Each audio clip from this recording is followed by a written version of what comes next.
அப்படியே நிர்வாணமாக உங்கள்கிட்ட பேசியிருக்கேன். ஏன்னா நிர்வாணத்தில் இருக்கும் உண்மைக்கு அழகும் ஜாஸ்தி, அழுத்தமும் ஜாஸ்தி. Never work towards success. ஒரு சீக்ரெட் ஃபார்முலா சொல்கிறேன். ஒரு 50 லென்ஸுக்கும் ஒரு 35 லென்ஸுக்கும் எனக்கு டிஃப்ரென்ஸ் தெரிகிறதுக்கு எனக்கு 5 வருஷம் ஆச்சு. இப்போ இந்த ஷார்ட் ஃபிலிம் எடுத்தாங்கன்னு சொன்னாங்களே இந்த 2-3 பசங்க, நான் ஒரே ஒரு கேள்வி கேட்டால் ஒன்றுமே சொல்ல வாந்தி வந்துடும். கெட்ட வார்த்தை திட்டினதில் பெண் சம்பந்தமாகவே திட்டுறீங்களே, ஏன் ஆண் சம்பந்தமான திட்ட மாட்டேன்னு தான் கேட்டிருக்கேன் ஒழிய ஏன் இப்படி ஒரு கேள்வி கேட்கல? ஏன் கெட்ட வார்த்தை பேசுறதை நிப்பாட்ட மாட்டேன்னு ஏன் கேட்க மாட்டேங்கிறீங்க? பெரிய ரிசர்ச் பண்ணிக்கிறேன். இப்போ வந்து கெட்ட வார்த்தைகள் உலகம் ஃபுல்லாக என்னென்ன வார்த்தைகள்ன்றதை புக்கு வாங்கி படிச்சுக்கிறேன். மலமும் மனிதமும் சேர்ந்தது தான் மனுஷன். This is not a age to ask for your freedom. This is the age to pluck the freedom actually. Don't ask permission to them. Bomb வச்சு வெடிச்சிருங்கன்றேன். நான் எப்படி நல்ல பாம் எடுத்து அந்த வச்சு வெடிச்சிருங்கன்றேன். ஒரு ஆர்டிஸ்ட் உலகத்துக்கு சொந்தமானவன். ஒரு ஜாதிக்கோ ஒரு மதத்துக்கோ ஒரு ஐடியாலஜிக்கோ சொந்தமானவன் கிடையாது. ஒரு மண்ணுக்கோ சொந்தமானவன் கிடையாது.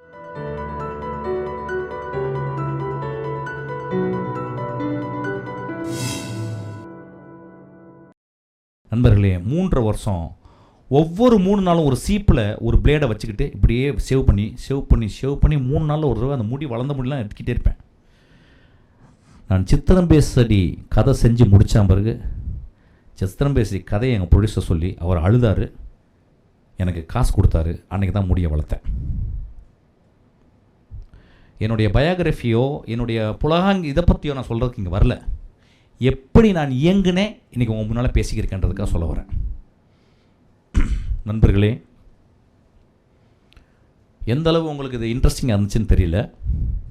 எனக்கு ரொம்ப இன்ட்ரெஸ்டிங்காக இருந்துச்சு. கவிஞருக்கு இன்ட்ரெஸ்டிங்காக இருந்துச்சு. சில பேருக்கு உங்களுக்கு இன்ட்ரெஸ்டாக இருக்கும்னு நினைக்கிறேன். நான் அப்படியே இதை பாருங்கள், புத்தகம் போல் திறந்து உங்கள்கிட்ட பேசியிருக்கேன். ஒரு பொய் கிடையாது. இதில் எந்த இடத்துலையும் எம்பலிஷ் பண்ணவே இல்லை. எந்த இடத்துலையும் நான் கொஞ்சம் வந்து அழகை வந்து தடவலை. அப்படியே நிர்வாணமாக உங்கள்கிட்ட பேசியிருக்கேன். ஏன்னா நிர்வாணத்தில் இருக்கும் உண்மைக்கு அழகும் ஜாஸ்தி, அழுத்தமும் ஜாஸ்தி. இந்த உண்மையில் ஒரு 2 அந்த ஃபின்ச்சு, அந்த பறவையினுடைய மூக்கு, ஒரு கட்டவரல் சைஸில் உள்ள அந்த பறவையினுடைய மூக்கு ஒரு 5 சென்டிமீட்டர் அப்படின்னா, அந்த 5 சென்டிமீட்டர் அளவு இதை எடுத்துகிட்டு போயிட்டு நீங்கள் வீட்டில் யோசிச்சிங்கன்னா நீங்கள் ஒரு பெரிய ஃபின்ச்சாக மாறிடுவீங்க. நான் உங்கள்ட்ட என்ன பேசணுன்னு, நான் என்ன பேச போகிறேன்னு எனக்கு தெரியாமல் தான் பேசினேன். அப்படி தான் நான் இயங்கியிருக்கேன். நான் எப்பயுமே மேடையில் பேசுறது நான் ஒரு பெர்ஃபார்மன்ஸாக தான் பார்க்குறேன். கோபம், அன்பு, ரவுடித்தனம், எல்லாம் ஒரு காண்டாமிருகத்தனம் எல்லாத்தையும் பண்ணிட்டேன் மேடையில். அப்படி தான் பேசினா தான் இன்றைக்கி போய் நல்லா தூக்கம் வரும். ஏன்னா இந்த 60 பேரில் ஒரு 5 பேரை மிகச்சிறந்த மனிதர்களை ஆக்கிட்டேன்ற நம்பிக்கையோட போகிறேன். ஒரு 5 பேரை எக்ஸ்ட்ராடனரி பர்சனை ஆக்கிட்டேன்ற நம்பிக்கையோட போகிறேன். அப்படி இருந்தாலும் நான் சொன்னதை கொஞ்சம் வீட்டில் போய் யோசிங்க. முடிஞ்சால் எழுதுங்க. எப்பொழுதுமே பாக்கெட்டில் ஒரு ரகசியம் சொல்கிறேன், ஒரு பாக்கெட்டில் ஒரு நோட்டு புத்தகம் வச்சுக்கங்க. உங்கள் செல்லை நீங்கள் விழிச்சிருக்க நாட்டில் காலையில் 9 மணிக்கு எழுந்திரிச்சிங்க, 8 மணிக்கு எழுந்திரிச்சிங்கன்னா சாயங்காலம் ஒரு 1 மணிக்கு தூங்குறீங்க அப்படின்னா ஒரு 2 மணி நேரம் காலையில் செல்லை ஆஃப் பண்ணுங்க. செல்லை ஆஃப் பண்ணுங்க 2 மணி நேரம். எங்கடா மச்சான் போன மச்சான் என்னுடைய ஸ்பேஸ் மச்சான், அது என்னுடைய சீக்ரெட் ஸ்பேஸ் மச்சான், என்னுடைய கோவில், என்னுடைய சர்ச்சு, என்னுடைய மசூதி. இப்போ நீ வராத கம்முன்னு, அம்மா வராதம்மா அப்படின்னு. இந்த 2 மணி நேரம் நீங்கள் 2 மணி நேரத்தை நீங்கள் 4 மணி நேரம் 6 மணி நேரம் 8 மணி நேரம் பண்ணிட்டீங்க அப்படின்னா நீங்கள் ஒரு மனுஷபுத்திரனாக இங்கே இருப்பீங்க. நீங்கள் ஒரு மிஷ்கினாக நீங்கள் இங்கே இருப்பீங்க. வாழ்க்கை ரொம்ப பர்பஸ்ஃபுல்லாக இருக்கும். வாழ்க்கையை நீங்கள் சாகும்போது சிரிச்சுக்கிட்டே சாவீங்க. என் சாவை நான் இப்போவே நான் இமேஜின் பண்ணியிருக்கேன். சிரிச்சுக்கிட்டே சாகணும், டான்ஸ் ஆடிக்கிட்டே சாகணும் அப்படின்னு நினைக்கிறேன். பாடிக்கிட்டே சாகணும்னு நான் ஆசைப்பட்றேன். டால்ஸ்டாயினுடைய ஒரு பக்கத்தை படிச்சுக்கிட்டே சாகணும்னு ஆசைப்பட்றேன்.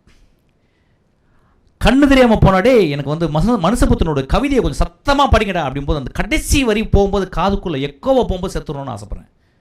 என் இறப்பு எப்படி இறக்க வேண்டும் என்பதை கூட நான் விஷுவலைஸ் பண்ணுறேன். வாழ்கிறதுக்கு விஷுவலைஸ் பண்ணுங்க முதல்ல. நன்றி. கேளுங்க, பயப்படக்கூடாது. தைரியமாக கேட்கலாம், குழந்தைத்தனமாக இருக்கலாம், ஒன்று தைரியமாக கேட்கலாம். சார், நீங்கள் நிறைய புக்ஸ் படிச்சிருக்கீங்கன்னு சொன்னீங்க. எனக்கு ஒரு நல்ல நாவலிஸ்ட் ஆகணும்னு ஆசை. நீங்கள் ஏதாவது புக் ரெஃபர் பண்ணிங்கன்னா அது எனக்கு ரொம்ப ஹெல்ப்ஃபுல்லாக இருக்கும். முதல்ல நீங்கள் தமிழில் அவ்வளோ புத்தகங்கள் இருக்குது. முதல்ல சிறுகதைகள் படிக்க ஆரம்பிங்க. சிறுகதைகள் முதல்ல ஒரு கதை அப்படின்னா என்னென்னு தெரிஞ்சுக்குங்க. சிறுகதைகள் நிறைய கதைகள் இருக்குது, அதை முதல்ல படிங்க. புதுமைப்பித்தன் கதைகள் ஆரம்பித்து இன்றைக்கி ஜெயமோகன் வரைக்கும் நீங்கள் நிறைய வேணுகோபால் இருக்கார், நிறைய பேர் இருக்காங்க, நிறைய பேர் அதை படிக்க ஆரம்பிங்க. சிறுகதைகள் மட்டுமே ஒரு ஒரு ஒரு 200 கதைகள் படிங்க. அதுக்கப்புறம் நம்மளுடைய மிகச்சிறந்த ஆளுமைகள் எழுதின ஹிஸ்டாரிக்கலாக நாவல்கள் இருக்குது, அதை தெரிஞ்சு படிங்க. ஒன்றும் இல்லை, நீங்கள் நெட்டில் போயிட்டு நீங்கள் அடிச்சிங்கன்னா தமிழில் மிகச்சிறந்த சிறுகதைகள், சிறுகதை தொகுப்பு, நாவல்கள் அப்படின்னு எடுத்து படிச்சுட்டு மெதுவாக படிங்க. படித்து முடிச்சுட்டு இதை படித்து முடிச்சிங்கன்னா உங்களுடைய இந்த உலகத்தை பற்றி, உங்கள் வாழ்ந்த உலகம், உங்கள் நிலத்தை பற்றி தெரிஞ்சிடும். நிலத்தை பற்றி படிச்சுக்கிட்டே இருக்கும்போது உலக சிறுகதைகள் படிச்சுக்குங்க, உலக நாவல்கள் படிச்சுக்குங்க, உலக வேறு என்னென்ன கட்டுரைகள் எல்லாம் அப்படியே படிச்சுட்டு வந்தீங்கன்னா உங்களுக்கு வந்து ஒரு 5 வருஷத்தில் உங்களுக்கு என்றைக்குமே நீங்கள் இப்போ எழுதுறதை நிப்பாட்டணும். நிப்பாட்டிட்டு முதல்ல படிக்கணும், எப்படி எழுதப்பட்டிருக்குன்னு தெரியணும், அதுக்கப்புறம் எழுத ஆரம்பிக்க. Thank you sir. நான் அடுத்த வாட்டி உங்களை ஒரு நல்ல நாவலிஸ்ட்டாக பார்க்குறேன்னு நம்புகிறேன். நீங்களா? Right, okay sir. Secret space பற்றி சொன்னீங்க. எப்படி நம்ம சீக்ரெட் ஸ்பேஸை ப்ரொடெக்ட் பண்ணுறது சார்? அந்த சீக்ரெட் ஸ்பேஸில் யாருக்குமே அனுமதி கிடையாது. உங்கள் தாய் தந்தை கூட அனுமதி கிடையாது, உங்கள் நண்பருக்கு அனுமதி கிடையாது. அனுமதி கிடையாதுன்னும் போது எப்படின்னா, இந்த பூக்களை பறிக்காதீர்கள்னு ஒரு போர்டு போட்டிருக்கோம்ல, அந்த மாதிரி நான் போர்டு போட சொல்லலை, நீங்கள் அதை திருடிக்கணும்னு சொல்ல வரேன். உங்களுடைய சீக்ரெட் ஸ்பேஸை இந்த சமூகமும் உங்கள் சொந்தக்காரங்களும் உங்கள் தாய் தந்தையும் திருடிக்கிட்டாங்க. நீங்கள் ஒரு ரூமில் தனியாக உட்காந்தா அம்மா வந்து கேட்பாங்க, என்னடி தனியாக உட்காந்துருக்கேன்னு கேட்பாங்க. அவங்களுக்கு தெரியாது, பாவம். ஏன்னா அந்த குழந்தையின் சீக்ரெட் ஸ்பேஸை அம்மா வளர்த்து கொடுக்கல.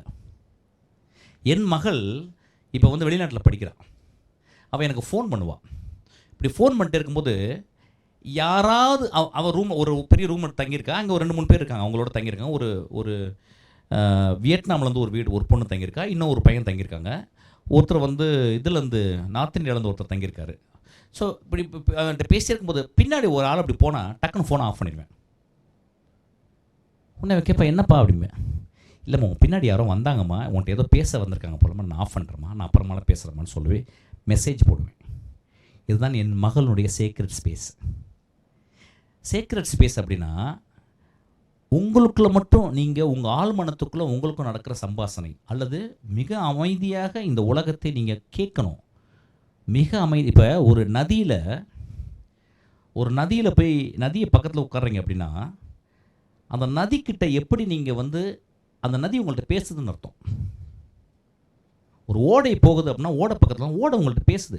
என்ன பேசுதுன்னா, உன் பேர் என்ன, உனக்கு என்ன பிடிக்கும், அது சொல்லலை. அது ஒட்டுமொத்தத்தினுடைய அது ஆரம்பம் இருக்குது பார்த்தீங்களா? எப்போ ஆரம்பம், ஒரு நதி எப்போ ஆரம்பிச்சிருக்கோம்?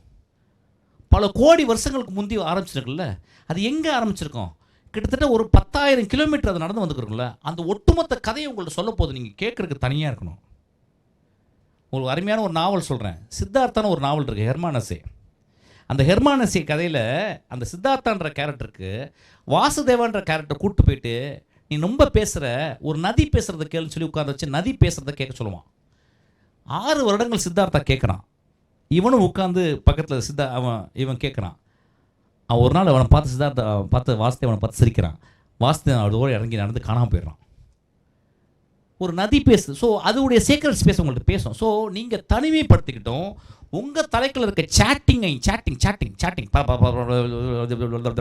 ஓடிக்கிட்டே இருப்பீங்களா, அது எப்போ நிற்கிறீங்களோ, எப்போல்லாம் நிற்குதோ அதெல்லாம் உங்கள் சீக்ரெட் ஸ்பேஸு. அப்போ நம்ம வீட்டில் இப்போ நான் பேசுகிறத நீங்கள் கேட்குறீங்க பார்த்தீங்களா, இப்போ உங்கள் தலையில் இருக்க உங்களுக்குள்ள ஓடுறது நிற்கும், கொஞ்ச நேரம் நிற்கும். ரொம்ப ஆழ்மனத்துலேருந்து நான் பேசின ஒரு இடத்துல வந்து என் மனைவியை பற்றி பேசும்போது நின்றுச்சு பார்த்தீங்களா, என் மகளை பற்றி பேசும்போது நின்றுச்சு பார்த்தீங்களா. அப்போ சில கோபமாக பேசுவோம், உங்களுக்கு என்ன ரொம்ப பெரிய மயிராட்ட பேசுகிறான்னு உள்ளே ஓடும்.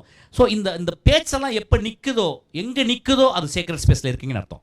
அந்த சீக்ரெட் ஸ்பேஸை உங்களை வந்து நீங்கள் பத்திரமா பார்த்துக்கணும். எப்போ நிற்கும் உங்களுக்கு, எனக்கு நிற்கும். ஒரு படத்தை பற்றி யோசிக்கும் போது, ஒரு கதையை பற்றி யோசிக்கும் போது, ஒரு கதாபாத்திரத்தை பற்றி யோசிக்கும் போது, ஒரு ஷார்ட் எடுக்கும் போது யோசிக்கும் போது, ஒரு எடிட்டிங் பற்றி யோசிக்கும் போது, இளையராஜா பக்கத்தில் உட்காந்துருக்கும் போது நான் சேக்ரெட் ஸ்பேஸை உணர்வேன். இளையராஜா பேச ஆரம்பிப்பேன். இப்படி பேசுவேன், அப்பா இது மாதிரிப்பா அதுப்பா அப்படின்னு. அப்போ சொல்லி முடிச்ச உடனே, அப்பா அந்த சுச்சுவேஷன், அப்படி என்ன சுச்சுவேஷன் சொல்லுங்கள். சுச்சுவேஷன் சொல்லி முடிச்ச பிறகு அவர் ஹார்மோனிய பெட்டியில் கையை வச்சுட்டு இப்படி நிற்பார், இப்படி அமைதியாக உட்காந்துருப்பார். அது ஒரு சேக்ரெட் ஸ்பேஸு. அந்த சேக்ரெட் ஸ்பேஸில் இருந்தால் அது வந்து தாயின் கருவறைக்கு சொந்தமான சேக்ரெட் ஸ்பேஸு. பெருத்த அமைதி, அதாவது அவ்வளோ உறக்க சத்தம் போடும் அமைதி நீங்கள் லைஃப்பில் கேட்டிருக்கவே மாட்டீங்க. அந்த சேக்ரெட் ஸ்பேஸ் நான் சொல்கிறது வந்து உங்களுக்கு மொழியிலேயே இப்போ உங்களுக்கு ரொம்ப அப்ஸ்ட்ராக்டாக இருக்கும். என்னடா ஒரு மாதிரி இருக்கே, அந்த மாதிரி தான் இருக்கும். இப்போ ஒரு பிளேடில் உங்கள் கை வெட்டிட்டிங்கன்னா அந்த வலியை, அந்த மாதிரி வலியை வரைக்கும் பார்த்துருக்கவே மாட்டீங்க. என்னடா இப்படி வலிக்குது, ஒரு தேள் கொட்டுச்சுன்னா என்னடா இப்படி ஒரு வலி, அப்படி ஒரு வலி தான் நான் உங்களுக்கு சொல்கிறேன். அதை வந்து நீங்கள் வார்த்தைகளால் நீங்கள் வந்து விவரிக்க முடியாது. அந்த மாதிரி சேக்ரெட் ஸ்பேஸு எல்லா இடத்துலையும் இருக்குது. நான் பாத்ரூம் போவேன், கக்கூஸ் போகிற இடத்துல எனக்கு அந்த சேக்ரெட் ஸ்பேஸ் இருக்குது. எனக்கு நிறைய இடத்துல இப்போ ஆக்சுவலாக அந்த இடத்துல நிற்கும்போது ஒரு பெரிய சேக்ரெட் ஸ்பேஸை நான் உணர்ந்தேன். அவர் வந்து ரொம்ப நன்றி லவ் யூன்னு சொன்னோன்னே அவர் கையை எடுத்து முத்தம் கொடுக்கும்போது, அந்த கையை எடுத்து முத்தம் கொடுக்க சொல்லிச்சு பார்த்தீங்களா என் அறிவு, சொல்லி முடித்தவன ஒரு சேக்ரெட் ஸ்பேஸில் நான் போயிட்டேன். இது நான் வந்து என்னடா இது இப்படி சொல்கிறாரு, இதுதான் கவிதை. இந்த சேக்ரெட் ஸ்பேஸை உங்களை கொண்டு போய் சேர்க்கறது தான் கவிதை. இந்த சேக்ரெட் ஸ்பேஸை கொண்டு போகிறது தான் குரசாவாவினுடைய படம். இந்த சேக்ரெட் ஸ்பேஸை வந்து பார்க்க வைக்கிறது தான் உங்களுக்கு பிகாசோடைய கொர்னிக்காவில் சொல்கிறாங்க. இந்த சேக்ரெட் ஸ்பேஸ் தான் வந்து நாகூர் அடிப்பா பாடியிருக்காரு. இந்த சேக்ரெட் ஸ்பேஸை நீங்கள் கண்டுபிடிச்சிக்கணும். இது நான் வந்து உங்களுக்கு விடுகதை மாதிரி உங்களுக்கு போடுறேன். உங்களுக்கு புரியலைன்றது நல்லது. புரியலைன்னா அடுத்த வாட்டி நீங்கள் கேளுங்க. 2 வருஷம் நீ எப்படியா பார்க்க ட்ரை பண்ணுங்க. இவரை ஈஸியாக நீங்கள் பார்த்துடலாம். மொத்தமாக வராதிங்க, தனியாக ஒரு நாள் சாயங்காலம் நில்லுங்க, அவர்கிட்ட வந்து கேளுங்க, சார் சேக்ரெட் ஸ்பேஸ் சொன்னார் சார் அன்னைக்கு, அப்படின்னா என்ன சார்னு கேளுங்க. படித்தவங்கள்ட்டெல்லாம் போய் கேளுங்க. அது தெரிஞ்சாவே போதும். எனக்கு இது ஒன்று போதும். இன்றைக்கி இரவு உங்களுக்கு சேக்ரெட் ஸ்பேஸ்ன்ற ஒரு வார்த்தையை எவ்வளோ அருமையாக இருக்குது பார்த்தீங்களா, உங்களை எவ்வளோ நாகரிகமாக இருக்குது பாருங்கள். என் மகள் வந்து என்கிட்ட பேசியே இருக்கும்போது யாரோ ஒரு பின்னால் ஒருத்தர் அப்படி கிராஸ் பண்ணுறான். அவன் எதுக்கு போயிருப்பான் ஒரு வேளை, ஐயோ அவங்க அப்பாவோட பேசும்போது நான் வந்து அவங்க ஸ்பேஸில் நான் வரக்கூடாதுல்ல, அப்போ அவன் கடந்து போகிறான். நான் பார்க்குறேன், ஐயோ நான் பேசும்போது ஒரு நண்பனை ஒருத்தன் கிராஸ் பண்ணி போகிறேன், அவங்க 2 பேருக்குள்ள ஒரு சேக்ரெட் ஸ்பேஸ் இருக்கேன், அதில் நான் இருக்குன்னு டப்புன்னு அமர்த்துறேன், ஐயோ அப்படின்னு அமர்த்துறேன். லைஃப்பில் சேக்ரெட் ஸ்பேஸே நம்மளுக்கு கிடைக்கிறது கிடையாது. ஒரு பஸ்ஸில் போய் ஏறி உட்காந்துட்டு, ஒரு பஸ்ஸில் ஏறிட்டீங்க, ஏறிட்டு பஸ்ஸை பாருங்கள் அப்படியே அமைதியாக. நீங்கள் பேசாதீங்க, பஸ்ஸில் பாருங்களேன். பஸ்ஸில் ஏறி உட்காந்தவொடனே யாராவது பார்த்து சிரிக்கிறாங்களா பார்த்தீங்களா? யாராவது ரோட்டில் ஆப்போசிட் வரவங்களை பார்த்து சிரிக்கிறாங்களா பார்த்தீங்களா? நீங்கள் வெளிநாடு போங்க, நீங்கள் பாரிஸ் போங்க, நீங்கள் போயிட்டு ரோட்டில் போகும்போது அடுத்தப்பறம் வந்து ஹாய் அப்படிமா, ஹலோ அப்படிமா. ஒரு ரிசார்ட்டில் போய் உட்காந்து எழுத்தாப்பில் உட்காந்து அவர் உட்காந்து நீங்கள் கண்ணு அவர் பார்த்தீங்கன்னா ஒரு ஸ்மைல் ஒன்று பண்ணுவான். நீங்கள் பஸ்ஸில் ஏறினோட பாருங்கள் அப்படி. நான் 3 வருஷம் ஒரு பெரிய ஆஸ்கார் வாங்கினேன். 3 வருஷம் ஆஸ்கார் வாங்கினேன். எப்படின்னா 3 வருஷமும் பஸ்ஸில் ஏறி எனக்கு காலேஜ் 14 கிலோமீட்டர், காலையில் 6:45 எனக்கு காலேஜ். என்னடா 6:45 கேட்காதீங்க, அது காலையில் ஷிஃப்ட்டு. 6 மணிக்கு ஏறுவேன், 3/4 மணி நேரம் பஸ்ஸில் போவேன். அப்போ 4 ஸ்கூல் பசங்க, மில்லில் ஒர்க் பண்ணுறவங்க, காலையில் கர்நாடகாத்துன்னு போகிறவங்க எல்லாருமே அதில் இருப்பாங்க. ஸோ அந்த பஸ்ஸு ஃபுல்லாகவே இருக்கும். நான் சீக்கிரமாக ஏறிடுவேன். நான் ஏறும்போது மொத்தமே 15 பேர் தான் அந்த பஸ்ஸில் இருப்பாங்க. நான் ஏறினவன ஒரு சீட்டு, என்னுடைய சேக்ரெட் ஸ்பேஸ், அதை உட்காந்துப்பேன். கரெக்டாக 4வது பஸ் ஸ்டாண்டில் இருந்து, மொத்தம் 16 பஸ் ஸ்டாண்டு, நான் ஏறின 4வது பஸ் ஸ்டாண்ட்லேருந்து கூட்டம் ஏற ஆரம்பிக்கும். நண்பர்களே, அந்த 3 வருஷமும் அந்த 4வது பஸ் ஸ்டாண்டுக்கு அப்புறம் யாரோ ஒருத்தவங்க வருவாங்க. ஒரு பெண்ணு, ஒரு வயசானவர், ஒரு அம்மா, ஒரு 60 வயசு ஆள். எந்திரிச்சு கொடுப்பேன் என் சேக்ரெட் ஸ்பேஸை. 3 வருஷம் என் காலேஜுக்கு நான் நின்றுக்கிட்டே தான் போயிருக்கேன். அவங்கள உட்கார சொன்ன உடனே அவங்க என்னை பார்ப்பாங்க அப்படி. சில டைம் பொண்ணு உட்கார சொன்னால் ஒரு மாதிரி தப்பாக நினச்சிக்கோ, நான் என்னமோ அவளை உசார் பண்ண போகிற மாதிரி, அவளை லவ் பண்ணுற மாதிரி நினச்சிக்கோ. ஆனால் புரிஞ்சுக்கும். 3 வருஷம் நான் அப்படி கொடுக்குறது, அந்த பொண்ணு அங்கே பார்த்து நிறையா பொண்ணுங்களை நீ காதலிச்சிக்கலாம் இதுக்காகவே, இந்த சேக்ரெட் ஸ்பேஸ்க்காகவே. அந்த காதல் சொல்லாமே அவங்க கடந்து போயிருக்காங்க. நானும் அதை கடந்துக்காமே நானும் போயிருக்கேன். காதல் சொன்னால் தான் காதல் கிடையாது. காதலே ஒரு சேக்ரெட் ஸ்பேஸு. சொன்ன காதல்லாம் நல்ல காதல் கிடையாது நினச்சிக்காதீங்க. சொல்லாத காதல் மிகச்சிறந்த காதல் இருக்குது. ஸோ அந்த சேக்ரெட் ஸ்பேஸ் எல்லா இடத்துலையுமே இருக்குது. ஒரு புத்தகத்தை படிச்சுக்கிட்டே இருக்கீங்க, ஒரு இடத்துல வந்து ஆணி அடிக்கிற மாதிரி, அதை சிலுவையில் யூதர்கள், இப்போ ரீசெண்டாக ஒன்றுங்க படித்தேன், யூதர்களை ஏன் வந்து இந்த உலகமே வந்து மோசமாக அவங்கள வந்து ட்ரீட் பண்ணுச்சு அப்படின்னா, அதுக்கு என்ன காரணம்னு படிக்கும்போது ஒரு தெரிஞ்சுது. இயேசுவை சிலுவையில் அறையும் போது, சிலுவையில் அறையிறதுக்கு இவ்வளோ பெரிய ஆணி பத்தாது. 1 இன்ச்சு 1.5 இன்ச்சு 2 இன்ச்சு எல்லாம் ஆணி பத்தாது. 10 இன்ச்சு 12 இன்ச்சு ஆணி வேணும். அப்போ அந்த 10 இன்ச்சு 12 இன்ச்சு ஆணியை யார் பண்ணுவாங்க அப்படின்னா, பண்ணுறதுக்கு ஒரே ஒரு குரூப் தான் இருக்குமா, அவங்க தான் ஜிப்சிஸ். நம்ம ஊரில் ஜிப்சிஸ் பார்த்துருக்கோம், நரிக்குறவர்கள்னு சொல்லுவாங்கல்ல, அவங்க சொல்லுவாங்க. அந்த உலகம் ஃபுல்லாக அந்த ஜிப்சிஸ் இருக்கிறாங்க. அவங்க ஆதார சுருதி வந்து ஆதாரம் வந்து இங்கே தான், இந்தியா தான். அதுவும் தமிழ்நாடு கூட இருந்துக்கலாம், சொல்ல முடியாது. அவங்க உலகம் ஃபுல்லாக போனாங்களாம். அப்படி போகும்போது அங்கே பெத்தலகம் வரைக்கும் போயிட்டாங்களாம். அங்கே போகும்போது கிறிஸ்துவ சிலை சிறுவேலை அறையிறதுக்காக பார்த்தா அவங்களுடைய ஒரே வேலை என்னன்னா, ரோட்டில் போகும்போது அவங்க என்ன பண்ணுவாங்க, ரோட்டில் போகும்போது ஒரு பெரிய காந்தம் வச்சுருப்பாங்க, காந்தமோ ஏதோ இரும்புகளை பொறுக்கிக்கிட்டே போவாங்க. எங்கேயாவது ரோட்டில் வீட்டில் வந்து தூக்கி போடப்பட்ட அந்த ஐயம் பாத்திரம் அதெல்லாம் எட்டு போவாங்க. அவங்களுடைய வேலையே பிளாக் ஸ்மித் வேலை தான். உலகத்தின் ஆதி வேலை பிளாக் ஸ்மித் வேலை. அப்படி அந்த ஜிப்சிஸ் பண்ண அந்த ஆணியால் தான் அந்த சிலுவையை அவளை அரைஞ்சாங்களாம். இதை வந்து போகிற வாக்கில் சொல்கிறேன், இதை நான் ரீசெண்டாக படித்த ஒரு பெரிய இலக்கியமாக நான் பார்க்குறேன். அதனால தான் உலகம் ஃபுல்லாக ஜிப்சிஸை வந்து எங்கே போனாலும் விரட்டி கொல்லுவாங்க அந்த காலத்துலலாம். அப்புறம் விரட்டுறாங்க.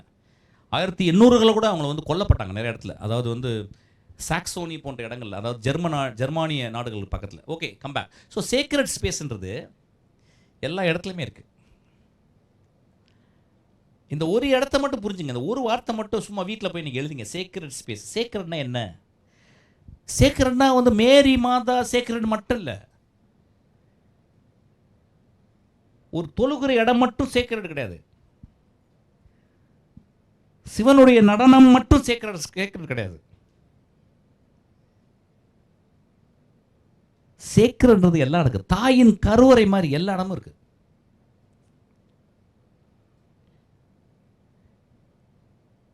ஸோ அந்த சேக்ரெட் ஸ்பேஸை வந்து நீங்கள் வந்து, அதுவும் பர்டிகுலர் பெண்கள், ஆண்கள் அதில் ரொம்ப விருப்பப்படுறதில்ல. நான் இளையராஜா பார்த்துருக்கேன், ரொம்ப சேக்ரெட் ஸ்பேஸ். பிசிஸ் நான் பார்த்துருக்கேன், மனுஷபுத்திரன் பார்த்துருக்கேன். நான் என்னுடைய ஒவ்வொரு வருஷமும் நான் வந்து பிறந்தநாள் கொண்டாடும் போது முதல்ல எழுதுகிற பார்த்தேன் எங்கள் அசிஸ்டன்ட் செல்வங்க, முதல் 4-5 மனுஷபுத்திரன் வந்துடும், டொப்புன்னு வந்துடும். ஏன்னா எனக்கு அந்த அவர் வந்தாவே அந்த இடம் சேக்ரெட் ஸ்பேஸ். ஒரு கவிஞன் ஒரு இடத்துல வந்தால் அது சேக்ரெட் ஸ்பேஸ் இல்லையா? அந்த இடம் பரிசுத்தம் ஆகுறது கிடையாதா? அது ஒரு எக்ஸ்ட்ராடனரி ஸ்பேஸ். அது ஒரு கவிதையில் ஒரு வார்த்தைக்கு நடுவில் இருக்க ஒரு ஸ்பேஸ் சேக்ரெட் ஸ்பேஸ். ஒரு கவிதை படித்து முடிஞ்சு கண்ணை மூடின உடனே அந்த கண்ணுக்குள்ளே, இந்த கண்ணை மூடுறதுக்குள்ள ஒரு ஸ்பேஸ் இருந்துச்சு, அதை மூடி, அது சேக்ரெட் ஸ்பேஸ். இந்த வாய் ஓரமாக ஒரு புன்னகை வந்துச்சுன்னா அது சேக்ரெட் ஸ்பேஸ். உலகம் ஃபுல்லாக சேக்ரெட் ஸ்பேஸை நீங்கள் கண்டுபிடிச்சிக்கிட்டே இருக்கணும். நான் இங்கேருந்து ஜப்பான் போகும்போது சேக்ரெட் ஸ்பேஸ் போனேன். எங்கே? குரசோவாவுடைய கல்லறைக்கு போனேன். ஸோ ஸ்பேஸ்ன்றது, சேக்ரெட் ஸ்பேஸ். அந்த கேமராக்குள்ளே ஒரு பெரிய இன்னைக்கு ஒரு நல்ல சம்பாஷணை, இன்னைக்கு ஒரு நல்ல ஸ்பீச் அந்த கேமராக்குள்ளே ஒளிஞ்சிருக்கு, உள்ளே மாட்டி அந்த சேக்ரெட் ஸ்பேஸ். அது இப்போ சேக்ரெட் ஸ்பேஸ். அதை நீங்கள் புரிஞ்சுக்கணும். அது நான் பஸ்ஸில் நான் இடம் கொடுத்தேன், உட்காருங்க ஏன்னு சொன்னேன்ல, அது என்னுடைய சேக்ரெட் ஸ்பேஸ். நான் அவர் கொடுத்துருக்கேன், நான் ஷேர் பண்ணியிருக்கேன். என் ஒரு காதலி என்னை விட்டுட்டு போயிட்டா. அவங்க சொல்கிறாங்க, எங்கள் அப்பா அம்மா ஒத்துக்கலை. ஐயோ, போயிடுமா, ரொம்ப முக்கியம். அப்பா அம்மா ஒத்துக்கிறது முக்கியம்.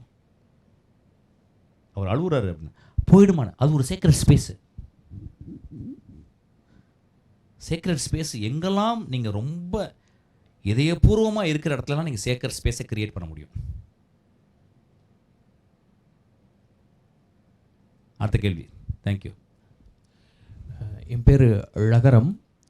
நீங்கள் உங்களுடைய உதவியாளரில் 2 பேர் தான் வந்திருக்காங்க அப்படின்னு சொல்லியிருந்தீங்க. நான் அந்த அறையில் இருக்கும்போது, கவிஞருடைய அறையில் இருக்கும்போதும் இந்த தாளில் பற்றி பேசணும்னு சொன்னீங்க. அந்த மற்றவங்க வெற்றி பெறாததுக்கு காரணம் என்னன்னு தெரிஞ்சுக்கணும்னு ஆசைப்பட்றேன். அப்புறம் அதில் என்ன இருக்குன்றது எனக்கு இன்னும் ஒரு அதை பற்றி பேசவே இல்லைன்றது ஒரு இது. அப்படியா? அது ஒரு சீக்ரெட் ஸ்பேஸ் தான், நான் காட்ட மாட்டேன். இல்லை, நான் இயக்குனர் பாக்யராஜ் அவங்கள்ட்ட உதவியாளராக இருக்கேன், எழுத்தாளராக இருக்கேன். அவங்கள்ட்ட பேசும்போது உங்களை பற்றி நிறையா நாங்கள் பேசிக்குவோம். அந்த ஆர்வத்தில் நம்ம வந்தால் நான் அதில் அது அப்படி அது இருக்கட்டும், அப்படியே இருக்கட்டும். அந்த சீக்ரெட் ஸ்பேஸ் இன்றைக்கி நான் உங்களுக்கு கொடுக்கல. ஏன்னா அவங்க வேறு சீக்ரெட் ஸ்பேஸில் நிறைய பேர் வந்திருக்காங்க. ஏன்னா நிறைய பேர் நான் போனேன் சார், சும்மா அப்படி வந்தேன் சார், நான் ஷார்ட் ஃபிலிம் எடுத்திருக்கேன் சார், அது இன்னொருத்தவங்க புரியல சார், அதுக்காக. ஸோ இதெல்லாம் வேறு அவங்களாம் நினச்சிக்கிருக்க சீக்ரெட் ஸ்பேஸ் அவங்களாம். ஆனால் ரியல் சீக்ரெட் ஸ்பேஸ்க்குள்ளே போகணும். அது இருக்கட்டும். நீங்கள் இப்போ தோல்வி, இப்போ நீங்கள் வரல, சினிமாவுக்கு வரல, அப்படி சினிமாவில் நீங்கள் முன்னால் வரல அப்படின்னா, வரலாட்டா என்ன?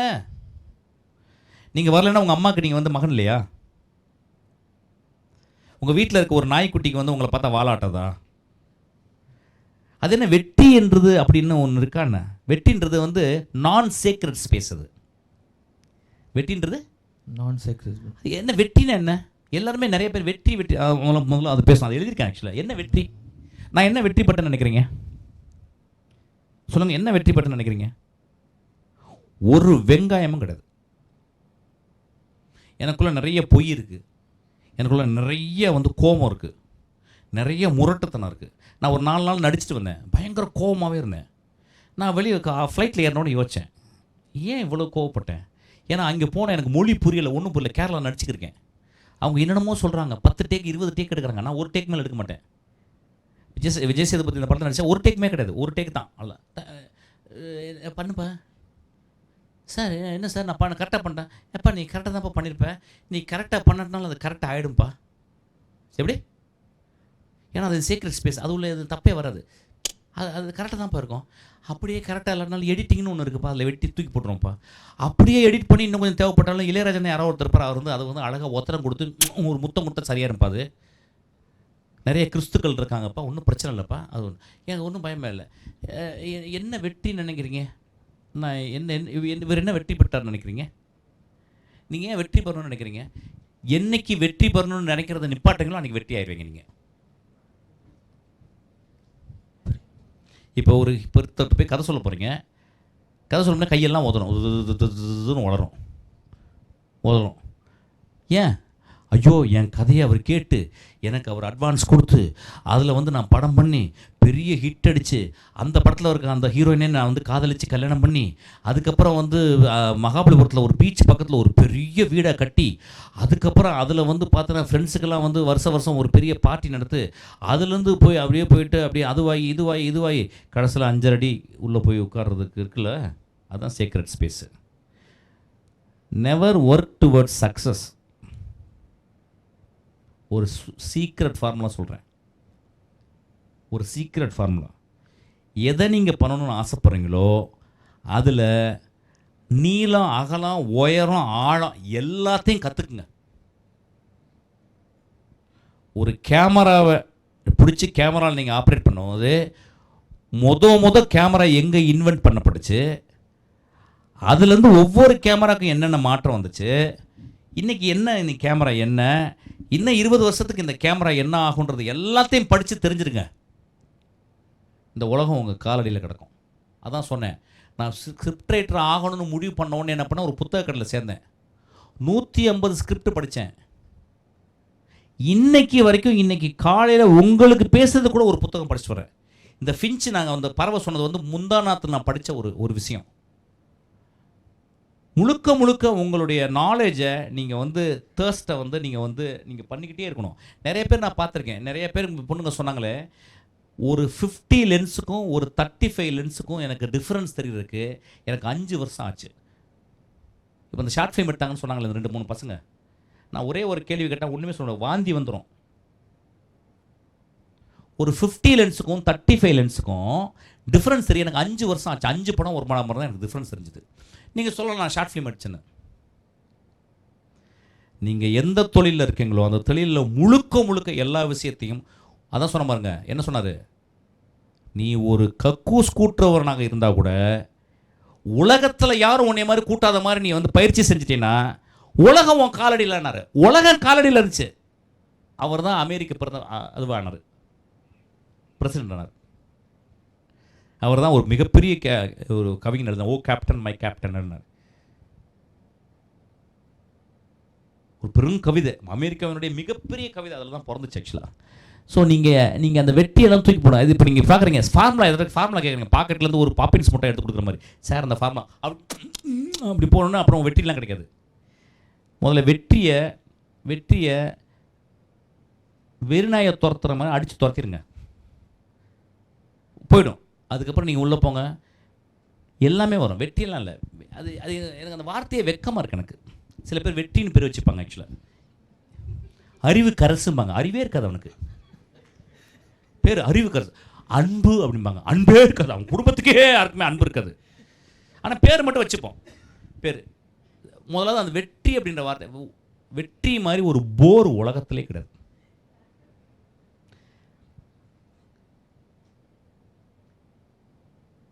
வெயிலின் அருமை நிழலுக்கு வந்தால் மட்டும் தெரியும். அதை கரெக்டாக தான் சொன்னா. அப்போ வெயிலின் அருமைன்றான், நிழலின் அருமைன்னு சொல்லலை. சோகம் இல்லாமல் சுகம் உலகத்தில் இருக்கா? உங்களை பெற்று போடும்போது அம்மாவுக்கு இருக்க வழி, உலகத்தில் வழி, அந்த உலகத்தின் உச்சக்கட்ட வழி வேறங்க இருக்குமா? அப்போ ஏன் என்றைக்குமே வழி இல்லாத இடமும் கஷ்டமில்லாத இடமுமே தேடிக்கிருக்கோம். நம்ம வெற்றியவே தேடிக்கிருக்கோமே. இந்த சமூகம் வந்து கேவலமாக இருக்குது. யாரோ ஒருத்தன் பெரிய நடிகர் வந்துட்டா போதும், யாரோ ஒருத்தர் பெரிய பாலிட்டிஷியன் வந்து அதான் வெற்றியா? நான் சொன்னேன் 2 பேர் சொன்னேன், 2 குரு சொன்னேன். ஒருத்தர் லாட் அடிக்கிற, ஒருத்தர் செருப்பு, அவங்க தான் மிகப்பெரிய வெற்றி. இந்த வார்த்தையை முதல்ல போய் உங்கள் சேக்ரெட் ஸ்பேஸில் அழிச்சிடணும். நிறைய வார்த்தைகள், நம்ம வார்த்தை பிரயோகங்கள், வார்த்தைக்கு பின்னால் இருக்க நம்மளுடைய உள்நியாயங்களை அழிச்சிடணும். அதை கேட்கணும் ரொம்ப டீப்பராக. என்னுடைய வேலையே இப்போ வந்து மொழி நான் திரும்பி இங்கிலீஷ் கிராமர் கற்றுக்கிறேன், தொல்காப்பியமும் படிச்சுக்கிறேங்க, இங்கிலீஷ் கிராமர் கற்றுக்கிறேன், ஜெர்மன் மொழியும் கற்றுக்கிறேன். மொழியை நான் ரொம்ப டீப்பராக, நம்மளுடைய எல்லா ப்ராப்ளம் நம்ம மொழியிலேருந்து தான் வருது. நான் கொஞ்ச நேரத்துக்கு உள்ளே வந்தோடனே நான் பேச ஆரம்பித்தோடனே குழந்தைங்களுக்கு பேச்சே வரல. ஒருத்தன் ஒரு அரை மணி நேரம் ஒருத்தன் பேசுகிறான், ஒருத்தன் ஒன்றுமே ஏன்னா பேச்சே வர மாட்டேங்குது. பேசணும், அல்லது பேசுகிற ரொம்ப எக்ஸ்ட்ராடனரி பேச்சை நீங்கள் கேட்கணும். நான் வந்து அரசியல்வாதிகள் பேச்சை கேட்காதீங்க, அது ரொம்ப மோசம். அது நல்ல கவிஞன் தேர்ந்தெடுங்க. ஒவ்வொரு திறலையும் ஒரு எழுத்தாளர் ஒளிஞ்சிருக்கான் தெரியுமா உங்களுக்கு? அவன் நிச்சயமாக அநேகமாக தோல்வி, நீங்கள் சொன்ன அந்த சக்ஸஸில் இல்லாத ஒரு, அவன் பாட்டுக்கு தனியாக ஒர்க் பண்ணிக்கிட்டு இருப்பான். அவனை கண்டுபிடிங்க. உங்கள் ஊரில் ஒருத்தன் இருப்பான், ஒரு பெரும் படிப்பாளி, பெரும் அறிவாளி, ஒரு நடமாடும் நூலகம் ஒருத்தன் உங்கள் ஊரில் இருப்பான். ஒரு கிழவன், ஆதி கிழவன். ஆப்பிரிக்காவில் ஒரு பழமொழி இருக்குது, ஒரு கிழவன் இறந்து போனால் நூலகம் எரிந்து போகிறதுன்னு. அந்த மாதிரி ஒரு வாழும் கிழவன், ஒரு நூலகம் ஒருத்தன், அவனை போய் கண்டுபிடிங்க. கண்டுபிடிச்சி அவங்க கூட பாடிங்க, அவங்க கூட தெரிஞ்சுங்க. இந்த வெற்றியே வராது. வெற்றிக்கு நீங்கள் போன வெற்றி வரும், கதவை தட்டும். எனக்கெல்லாம் கதவை தட்டுச்சு. நான் இன்னும் அப்பப்போ ஓடிடுவேங்க, தனியாக ஓடிடுவேன். நதி, மரம், இப்போ ஒரு இடம் பார்த்துக்கிருக்கேன், தனியாக ஓடி போய் ஒரு 6 மாதம் ஒழிஞ்சிக்கிட்டு இந்த வேவு பிடிப்போம் பார்த்தீங்களா, தலையை போட்டுக்கிட்டு. அது மாதிரி சமூகத்துலேருந்து ஒரு போர்வை எடுத்துகிட்டு சமூகம் பக்கமே ஒரு 6 மாதம் இல்லாமல் செல்லுகள்லாம் ஆஃப் பண்ணி வச்சுக்கிட்டு அந்த சீக்ரெட் ஸ்பேஸில் போகலான்னு இருக்கேன். So never try for this thing. Okay, thank you. அடுத்து ஏம்மா நீங்களே கேட்டிங்களா எப்படிம்மா? பேக்கிலலாம் விடுங்கம்மா, பாவம் அவங்க தூக்கம் வந்து, நிறைய பேருக்கு தூக்கம் வந்து, கொட்டாவியெல்லாம் வந்து நான் பார்த்தேன். சூறாவளி ஆயிடுச்சு, கொட்டாவளி வந்து நிறையா. மைக்கில் பேசுங்க. நீங்கள் பேசும்போது ஒரு தகாத வார்த்தையை பயன்படுத்தி, அதான் மேடையிலேருந்து தகாத வார்த்தையை பயன்படுத்துனீங்க. ஆனால் கெட்ட வார்த்தைன்னு சொல்ல மாட்டேன். ஏன் அப்படின்னா, இங்கே கெட்ட வார்த்தைன்னு சொல்கிற எல்லா வார்த்தையுமே ஒரு பெண்ணோட உடலையும் அவளுடைய நடத்தையும் மையப்படுத்தி தான் வந்து இருக்கு இல்லையா? அந்த வார்த்தைகள் இப்போ வரக்கூடிய தமிழ் சினிமாக்களில் அதிகமாக பயன்படுத்தப்படுது. அது வந்து இன்னும் வந்து பெண்களையும் வந்து ஒருத்தனை திட்டினோம் அப்படின்னா, அவனோட அம்மாவை திட்டினாவோ இல்லை கூட போகிறவன் திட்டினா போதும், அவனுக்கு ஆட்டோமேட்டிக்காக அந்த கோவம் வந்துடுது இல்லையா? அந்த வார்த்தைகளை ஏன் அப்படி பயன்படுத்துறீங்க? ஒரு ஆணை திட்டுறதுக்கான கெட்ட வார்த்தைகளே கிடையவே கிடையாதா? எல்லா திரைப்படங்களையும் ஒரு வில்லன் வந்து ஒரு ஹீரோவை திட்டுறான்னா உடனே வந்து அவங்க அம்மா பற்றி பேசுவான் இல்லையா? அவங்க தன் கூட பிறந்தவங்க பற்றி பேசுகிறான், இல்லை காதலியை பற்றி பேசுகிறான். அப்போ இந்த மாதிரியான கட்டமைப்பு ஏன் இன்னும் வந்து சகோதரி விசாலாட்சி, இப்போ நீங்கள் பாதி தான் நல்லது சொல்லியிருக்கீங்க.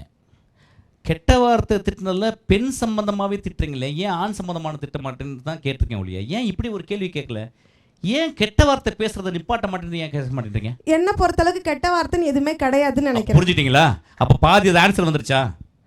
ஒரு மனிதனுடைய வசை கோபத்தினுடைய ஒரு ஒளி. கெட்ட வார்த்தைகள் இல்லைன்னா அந்த உலகம் எப்படின்னு யோசிச்சு பார்க்குறேன்னா, நல்லா இருக்கீங்களா, சாப்பிட்டேலா, சேமமாக இருக்கீங்களா, நல்லா தூங்குனீங்களா, பருப்பு சாதம் எப்படி இருந்துச்சு, மலர் நல்லா வாசம் அடிச்சுதா, போய் தியேட்டரில் உட்காந்தீங்களே படம் அருமையாக இருந்ததா. சிஸ்டர் நல்லா யோசிச்சு பாருங்க, எவ்வளோ கெட்ட வார்த்தை நீங்கள் லைஃப்பில் திட்டிருப்பீங்க. சார் நான் கெட்ட வார்த்தை யோசிச்சு பாருங்க, எவ்வளோ மனசுக்குள்ள எவ்வளோ நாள் டெய்லி திட்டுறோம். ஞாபகம் பார்த்தீங்களா? உண்மையாக இல்லை, டெய்லி டிரைவர் திட்டுறோம், கண்டக்டர் திட்டுறோம், பக்கத்தில் பிரேக் போடுறவனை திட்டிக்கிட்டே இருக்கேன் மேடம். நான் சில நேரங்களில் மேடைகளில் என்னைய மாதிரி ஆளுதான், அதுக்கு நான் வந்து நல்லா திட்டி நான் வாங்கியும் கட்டிப்பேன், அதுக்கு நான் ரெடியாகவும் இருக்கேன்.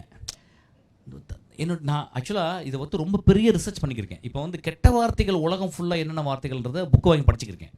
இப்போ வந்து அது ஒரு பெரிய ரிசர்ச் பண்ணிக்கிருக்கேன்.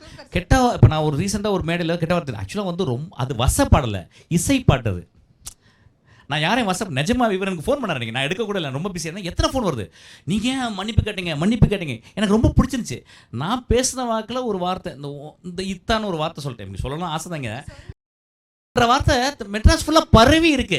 அது வந்து எப்படிமா இருக்கு, மச்சான் பிச்சுட்டடா அப்படின்றான். நீங்க சும்மா மச்சான் பிச்சுட்டடா அப்படின்னா பிச்சது மாதிரி இருக்கு, பரோட்டா பிச்ச மாதிரி இருக்கு. பிச்சுட்டடா அப்படின்னா தான் எனக்கு சந்தோஷமா இருக்கு. கெட்ட வார்த்தைகள் எங்க ஊர்ல போகும்போது மாடு வெட்டவர் எங்க வாரனே ஒரு குத்துவாரு, தார் கட்சியில் குத்துவாரு. பெரிய அன்பு. எங்கள் கிளவி என்னைய அடே சண்முகா அப்படின்னு கூடுவாங்க. நான் அந்த தெருவில் வரணும் கூட நான் வரல, அதை கடிச்சவனே இதை குடிச்சவனே எங்கடா போய் தொலைஞ்சான்னு கேட்பாங்க. இந்த மியூசிக்கை நான் இழந்துட்டேன். இது சத்தியமாக எங்கள் ஆயா சொல்லி கொடுத்த மியூசிக். இப்போ வெறும் பாயா தான் காதில் ஊத்துறாங்க. நல்லா இருக்கேடா, எப்படி இருக்கேள், காமத்தில் மனைவிட்ட கணவன் கெட்ட வார்த்தை பேசுறது இல்லையா? காமத்தில் மனைவி கணவனை கெட்ட வார்த்தை பேச ஆசைப்படுறது இல்லையா? இந்த சமூகத்தில் வந்து பெரியப்பாக்கள் நிறைய பேர் இருக்காங்க. பெரியம்மாக்கள் அவங்க ஏய் அப்படி பண்ணாத, இப்படி பண்ணாத, மெதுவாக நட. ஒரு பெண்ணை பார்த்து ஒருத்தன் சொல்கிறான் எங்கள் வீட்டில், எங்கள் பக்கத்து வீட்டில், என்ன பொம்பளை மாதிரி நட. ஏன்னா பொம்பளைக்குன்னு ஒரு நட இருக்கா? ஏன்னா எனக்கு புரியல, என்ன இப்படி என்ன நடக்கணும்னு தெரியல. பொம்பளைக்குன்னு ஒரு நட இருக்கா? நானே ஆம்பளைக்கு ஒரு நட, பொம்பளைக்கு ஒரு நட, அப்புறம் நாய்க்கோட நரிக்கு ஒரு நட. என்ன ஒரு புரியவே இல்லை. இதெல்லாம் நம்மளுடைய கட்டுப்பாடுகள் மேடம். இந்த கட்டுப்பாடுகள் சமூகம் விதிக்கிற ஒரு ரூலுக்குள்ளே அவங்க ஒரு ரூல் பண்ணிப்பாங்க. அது ஒரு இன்விசிபிள் ரூல் இருக்கும். அதை மீற ஆளுங்க என்னை மாதிரி இருந்து நல்லா திட்டி என்னையும் கெட்ட வார்த்தையில் திட்டி தருவாங்க. அதனால இப்படி தான் வாழ்க்கை ஓடிக்கிட்டே இருக்கும். இதை வந்து இது எதை திருத்துதல் நல்லா யோசிச்சு பாருங்கள். ஒரே நாளில் வந்து நீங்கள் கேட்குற கேள்விக்கு ஒரே நாளில் பதிலில் உலகமே சரியாகிற மாதிரி இருக்கும். இப்போ ஃபுல்லாக பாகிஸ்தானில் நம்ம திட்டிக்கிறோங்க, நம்ம பாகிஸ்தானை திட்டிக்கிருக்கோம் எல்லா கெட்ட வார்த்தையும். இந்தியாவே முஸ்லீம்ஸை திட்டிக்கிட்டு இருக்கு, பாகிஸ்தானே இந்தியாவில் இருக்க இந்துவெல்லாம் திட்டிக்கிட்டு இருக்காங்க. எனக்கு ஒன்றுமே புரியல, எல்லாம் கெட்ட வார்த்தை. உலகமே இப்போ கெட்ட வார்த்தைலாம் திட்டிக்கிட்டு இருக்கு. ட்ரம்ப் சாதாரணமாக திட்டுறாரு, ரொம்ப சாதாரணம். எல்லாரும் முஸ்லீம் திட்டிக்கிட்டே இருக்கான்.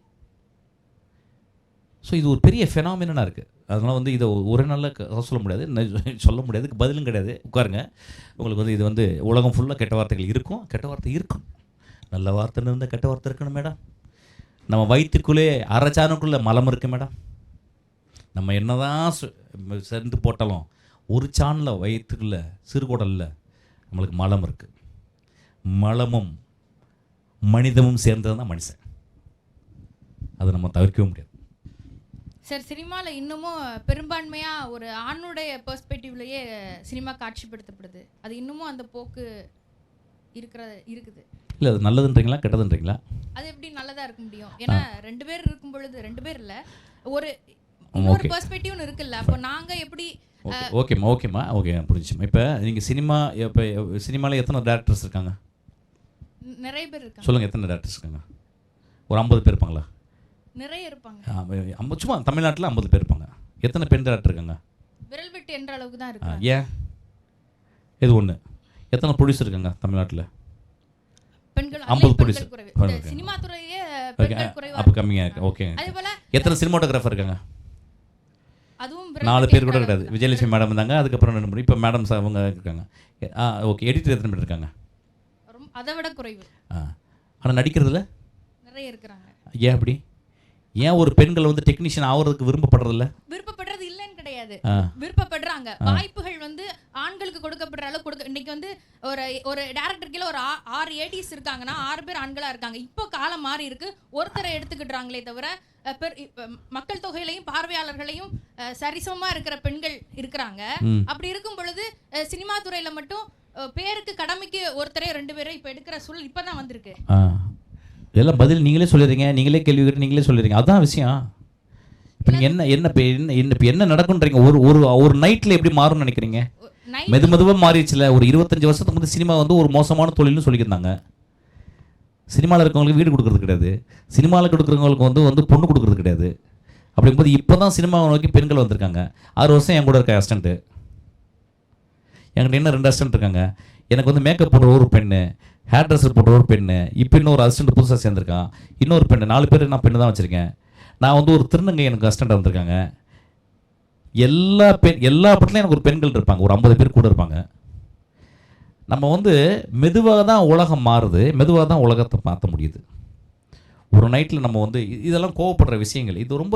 இது ஒன்று உலகம் ஃபுல்லாக எத்தனை பைலட் பெண்களாக இருக்காங்க, எத்தனை கண்டக்டர் பெண்களாக இருக்காங்க, எத்தனை கிளரிக்கலில் இருக்க சீஃப்ஸ் வந்து எத்தனை பேர் பெண்கள் இருக்காங்க, எத்தனை ட்ரெயின் டிரைவர்ஸ் வந்து உங்களுக்கு வந்து பெண்களாக இருக்காங்க. ஸோ இப்போ தான் நம்மளுக்கு பெரிய விழிப்பு வந்திருக்கு, இப்போ தான் சரிசமமான ஒரு இது வந்திருக்கு. உலகம் ஃபுல்லாக இப்போ சரிசமம் தான், இப்போ ஜென்ரே இல்லை. ஆக்சுவலாக இப்போ நாங்கள் என்ன பண்ணுறோம், சினிமாவில் தான் முதல்ல ஒரு பெரிய ரினேஷன் நடந்திருக்கு. ஆக்ட்ரஸ்ன்னு கூப்பிட்டவங்க தி ஆக்டர் ஆகிட்டாங்க எல்லாரும். இப்போ கிளாப் பண்ணுங்க. சினிமா உங்களுக்கு பெரிய என்னை பொறுத்தல ஜெண்டர் டிஃப்ரென்ஸ்ன்றது ஜெண்டரே கிடையாது. எனக்கு என்ன ஜெண்டர், உங்களுக்கு எனக்கு என்ன டிஃப்ரென்ஸு? முதல்ல நான் அப்படியே யோசிக்கேன், உங்களுக்கு என்ன டிஃப்ரென்ஸ், என் மகளுக்கு உங்களுக்கு என்ன டிஃப்ரென்ஸு? எனக்கு ஒரு மகன் தானே, என் மகளை விட சின்னவன் தான் அவன். நாங்கள் அந்த மாதிரி பார்வை, வெற்றிமாறன் அப்படி தான் பார்க்குறான், ராம் அப்படி தான் பார்க்குறான், கொட்டுக்காளி எடுத்த வேணும்னு அப்படி தான் பார்க்குறான், தியாகராஜன் குமாரராஜா அப்படி தான் பார்க்குறான், என் கவிஞர் அப்படி தான் பார்க்குறாரு, கவிஞர்கள் எல்லாம் அப்படி தான் பார்க்குறாங்க. சமூகத்தில் வந்து அது ஆனால இந்த பேட்ரியார்கல் சொசைட்டிக்காக உருவாக்கப்பட்ட அந்த ரூல்ஸில் அவங்களுக்கு அது பயம், அது அப்படி தான் இருந்துச்சு. அது மத சம்பந்தமாக அப்படி ஆயிடுச்சு. எல்லா மதங்களும் பெண்களுக்கு கீழே தான் வச்சுச்சு. ஸோ இது வந்து திடீர்னு வந்து ஏன் சார் அப்படி ஆச்சு அப்படின்னு கேட்டிங்கன்னா, நீங்கள் வந்து ஹிஸ்ட்ரியை கேட்கணும். ஹிஸ்ட்ரியில் இருக்குது, அதை நம்ம கேட்கறதுக்கு டைம் இல்லை. உடைங்க, உங்களுக்கு என்ன ஸ்கில் வளர்க்கணுமோ வாங்க. உங்களுக்கு ஸ்கில் இருக்கா வாங்க, ஆஃபீஸ்க்கு வாங்க. ஸ்கில் இல்லை உங்களுக்கு இருக்குது, பாஸ். நீங்கள் அதுக்கு எல்லாரும் பாருங்களா, நாளைக்கு வந்துடுறாங்க. ஆக்சுவலாக வேலை இல்லை, போய் நாக் பண்ணுங்க. C you have to understand. எப்படி வந்து இப்போ சொன்னார் வந்து, சார் நான் வந்து 5 படம் பண்ணியிருக்கேன் சார், இன்னும் நான் படம் பண்ணல அப்படிங்கும்போது அவர் இன்னும் அந்த கதவை தட்டலை, அல்லது அந்த கதவை தட்டுறதுக்கு இந்த இடத்துல பலத்தை அவர் உருவாக்கிக்கல. நான் பார்த்துருக்கேன், என் ஆஃபீஸில் வந்து கதவை தட்டுவாங்க, நான் சொல்லுவேன் அசிஸ்டன்ட் டேரக்டராம, இவங்க அசிஸ்டன்ட் டேரக்டர் என்ன சார் அப்படிமே, முதல் தட்டு டப்புன்னு இருக்கும், அடுத்த தட்டு அப்படி இருக்கும். ஐயோ ஜாஸ்தி தட்டிட்டோமோ, ஐயோ கோவம் வந்துருமே, அடுத்த தட்டு தட்டுவான், மேலே அப்படி தட்டுவான். நான் அதை வச்சு சொல்லுவேன் அசிஸ்டன்ட் டேரக்டராம. திறந்து பார்த்தா அசிஸ்டன்ட் டேரக்டர் இருக்கும், அவன் ஸ்ட்ராங்காக தட்டமாட்டான். நானும் தான் டமால் அடிப்பேன். என்ன அது ஏதோ ஆடி, சார் அசிஸ்டன்ட் டேரக்டர் சார் அப்படிமே. அவன் பயந்து, நான் அப்படி தான் போய் கேட்டேன், சார் நான் அசிஸ்டன்ட் டேரக்டர் சார் அப்படின்னு. என்னப்பா அசிஸ்டன்ட் டேரக்டர், என்னப்பா நீ இப்படி கேட்குற, அப்படி தட்டுங்கன்றேன். அப்படி தட்டுறதுக்கு முந்தையும் அது பொய் தட்டலாம் இருக்கக்கூடாது, அந்த அளவுக்கு படிங்கன்றேன். நீங்கள் உங்களுக்கு டேரக்டர் ஆகணுமா, நீங்கள் 150 ஸ்கிரிப்ட் படிங்க, 150 மிகச்சிறந்த மாஸ்டர் ஒர்க்ஸ் வந்து ஸ்டடி பண்ணுங்கள், 5 வருஷம் அதுக்காக ஸ்பெண்ட் பண்ணுங்கள். நீங்கள் நேராக போங்க, ஒரு டேரக்டர்கிட்ட கேட்க வேணாம், ஒரு ப்ரொடியூசர் ஆஃபீஸ்க்குள்ள போயிடுங்க. ஒரு அசிஸ்டன்ட் டைரக்டர், ஒரு அசோசியேட் டைரக்டர், ஒரு ஆம்பளை போட்டு வச்சு உங்களுக்கு அசிஸ்டன்ட் வச்சு நீங்கள் படம் பண்ணுங்க. This is not a age to ask for your freedom, this is the age to plug the freedom. Actually not asking sir. நான் என்ன சொல்ல வந்தேன்னா, அதுக்கு பெண்கள் தான் வந்து நாங்கள் தான் அந்த பெர்ஸ்பெக்டிவ் மாற்றணும் இல்லை இருக்கு. இப்போ கண்ணா டோன்ட் எக்ஸ்பெக்ட் ஆண்கள் to change their perspective, they will never change. Change இல்லை sir, don't ask permission to them. Bomb வச்சு வெடிச்சிருங்கன்றேன் நான். எப்படி நல்ல பாம் எடுத்து அந்த வச்சு வெடிச்சிருங்கன்றேன். ஒரு எக்ஸாம்பிள் சொல்கிறேன். ஹெர்சாக் என்ன பண்ணார், 18 வயசு சார், அவர் சினிமா பண்ண ஆசை வந்துருச்சு. நம்ம ஆண் தான், அதுக்காக நீங்கள் ஹெர்சாக்னா பெண்ணு எடுத்தாரு. ஹெர்சாக் அவர் என்ன பண்ணுறாரு, ஒரு ஃபோன் பண்ணிடுறாரு ஒரு ப்ரொடியூசருக்கு. Sir I'm Herzog speaking sir. அவன் பயந்துட்டான் ப்ரொடியூசர். என்னப்பா விஷயம்? Sir I'm Herzog speaking, yes I have a story I want to tell you அப்படின்றாரு. அவன் பயந்து, அவன் என்னன்னா 20-30 படம் எடுத்தவன் ஜெர்மனில். அவன் என்ன பண்ணிட்டான், அப்படியா so when shall I come அப்படின்னு கேட்குறாரு 18 வயசில். அவன் சொன்னால் நாளைக்கு காலைல 9 மணிக்கு வந்துருங்கன்னு. 9 மணிக்கு அவன் ஆசையே போனதில்லை. 9 மணிக்கெலாம் அவங்க 7 மணிக்கெலாம் வந்து உட்காந்துறான். என்ன யாரும் பயங்கரமான ஹெர்சாக் அப்படின்னு சொல்லிட்டு வந்து உட்காந்தா 18 வயசு பையனில் ஒருத்தர் ட்ரௌசர் போட்டு வந்து நேராக வந்து உட்காந்துருக்கான் ஷேரில். வந்து உட்காந்தோடனே பார்த்துருக்கான். யார் பண்ணி அப்படின்றார். ஹெர்சாக். ஓ அப்படியா, சரி சரி, எப்போ வருவார் உங்கள் அப்பா அப்படின்னு. அவன் நினச்சிக்கிட்டான் ஹெர்சாக்னு அவங்க அப்பா வர நினச்சிக்கிட்டான். உடனே உங்கள் அப்பா வரலையா அப்படின்னு. Yes no my I am Herzog. அடிங்க உங்களை அடிச்சு கொண்டுரும் அப்படின்னு வரட்டும் ஓடிட்டார். 18 வயசில் வெளியே ஓடிட்டு வந்து யோசிக்கிறாரு, என்னடா பண்ணுறது நம்ம. நம்ம 18 வயசு நம்மளுக்கு வந்து நம்ம பண்ண முடியாதுன்னு சொல்லிட்டாங்களோ, இவர் படம் கொடுக்க மாட்டேன்னு சொல்லிட்டு என்ன பண்ணுறாங்க. மறுநாள் என்ன பண்ணுறாங்க, ஒரு எக்ஸிபிஷன் போயிருக்காரு, ஒரு மியூசியம். அந்த மியூசியத்தில் போனால் ஆரி டு கேமரா, ஒரு பழைய கேமரா என்ன பண்ணுறாங்க எக்ஸிபிஷனில் வச்சுருந்து அதை வந்து போட்டு கதவெல்லாம் போட்டு ஒரு கண்ணாடி போட்டு கண்ணாடியில் உள்ள அது ஒரு பழைய கேமரா உள்ளே வச்சு அதை வந்து ஒரு பார்வைக்காக வச்சுட்டு போயிட்டு இருக்குது. அதெல்லாம் பார்க்கலாம். இங்கே பார்க்கும்போது ஸ்கிரிப்ட், பழைய ஸ்கிரிப்ட் இதெல்லாம் கேமரா வந்திருக்கு. இவர் வந்து பார்த்துக்கா யாருமே இல்லை மியூசியத்தில். இப்படியே வந்து பார்த்துட்டு ஒரு அரை மணி நேரம் இருக்கிற 1 மணி நேரம் யாருமே வரல. மறுநாள் காலையில் போனாராம், யாருமே வரல. சாயங்காலம் பூட்டுற வந்து பார்த்துக்கா கேமரா இல்லை. கேமரா உடச்சி தூக்கிட்டு போயிட்டார். அந்த படத்தில் தான் ஃபஸ்ட் படம் எடுத்திருக்காரு. எப்படி அந்த கேமரா 3D ஃபஸ்ட் படம் எடுத்திருக்காரு. 5 படம் அதில் எடுத்துட்டு பெரிய ஃபேமஸ் ஆனவங்க என்ன பண்ணிருக்காரு, உங்களுக்கு இந்த கேமராவை திருப்பி தரேன்னு. இப்போ அந்த கேமரா திருப்பி அங்கேயே வச்சு ஹெர்சாக் 3D 5 படம் எடுத்த கேமரா அப்படின்னு வச்சிருக்கான். கேட்காதீங்க கண்ணா, திருடுங்க. கேட்காதீங்க கண்ணா, வெடிகுண்டு வச்சு தகர்த்துருங்க. கேட்கவே கூடாது பெர்மிஷனை. என் பொண்ணெல்லாம் அந்த நான் பொண்ணு நீ என்ன வேணால் பண்ணுவேன், வெடி வச்சு கனடாவே தாக்குன்ட்டேன் நான். ஓகே, அதான் you what understand. I'm not very sure I gave you the right answer, but I gave the answer in such a way that it would have eliminated you in many different ways actually. Thank you.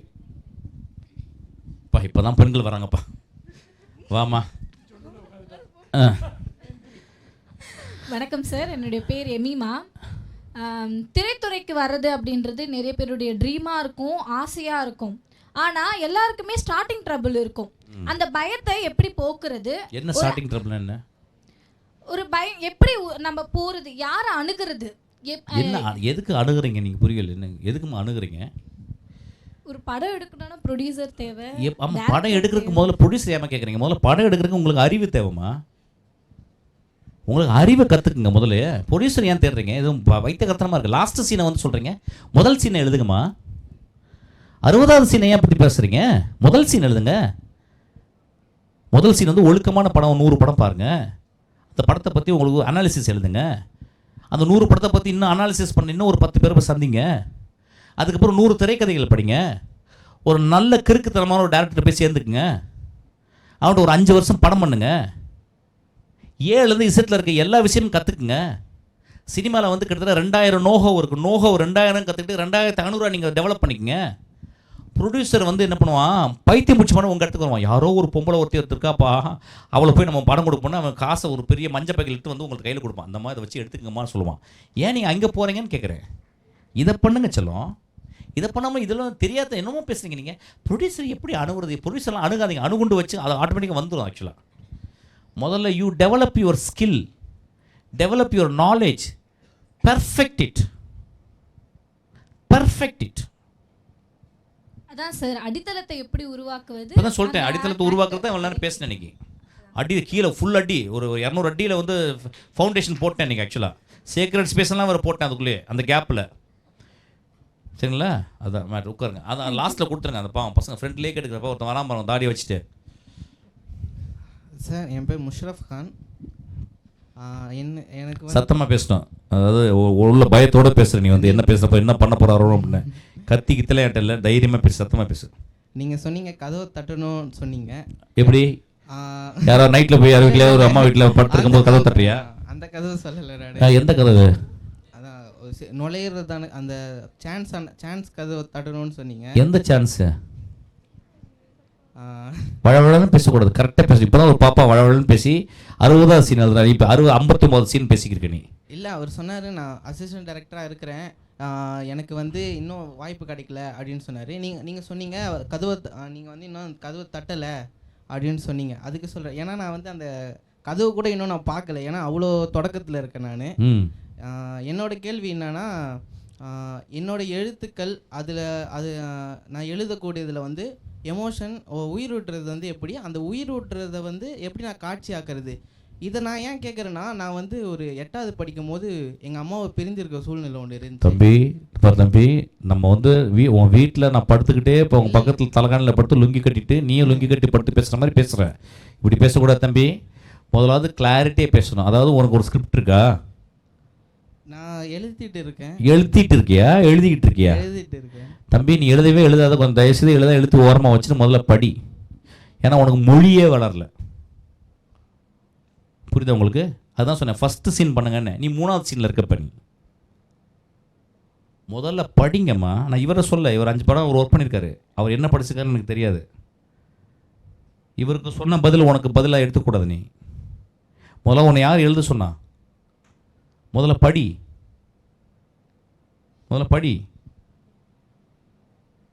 முதல்ல ஒரு இங்கேருந்து திருச்சிக்கு போகிறோன்னா திருச்சிக்கு எப்படி போவேன்? இப்படியே திருச்சி பறந்து போவேன் என்ன?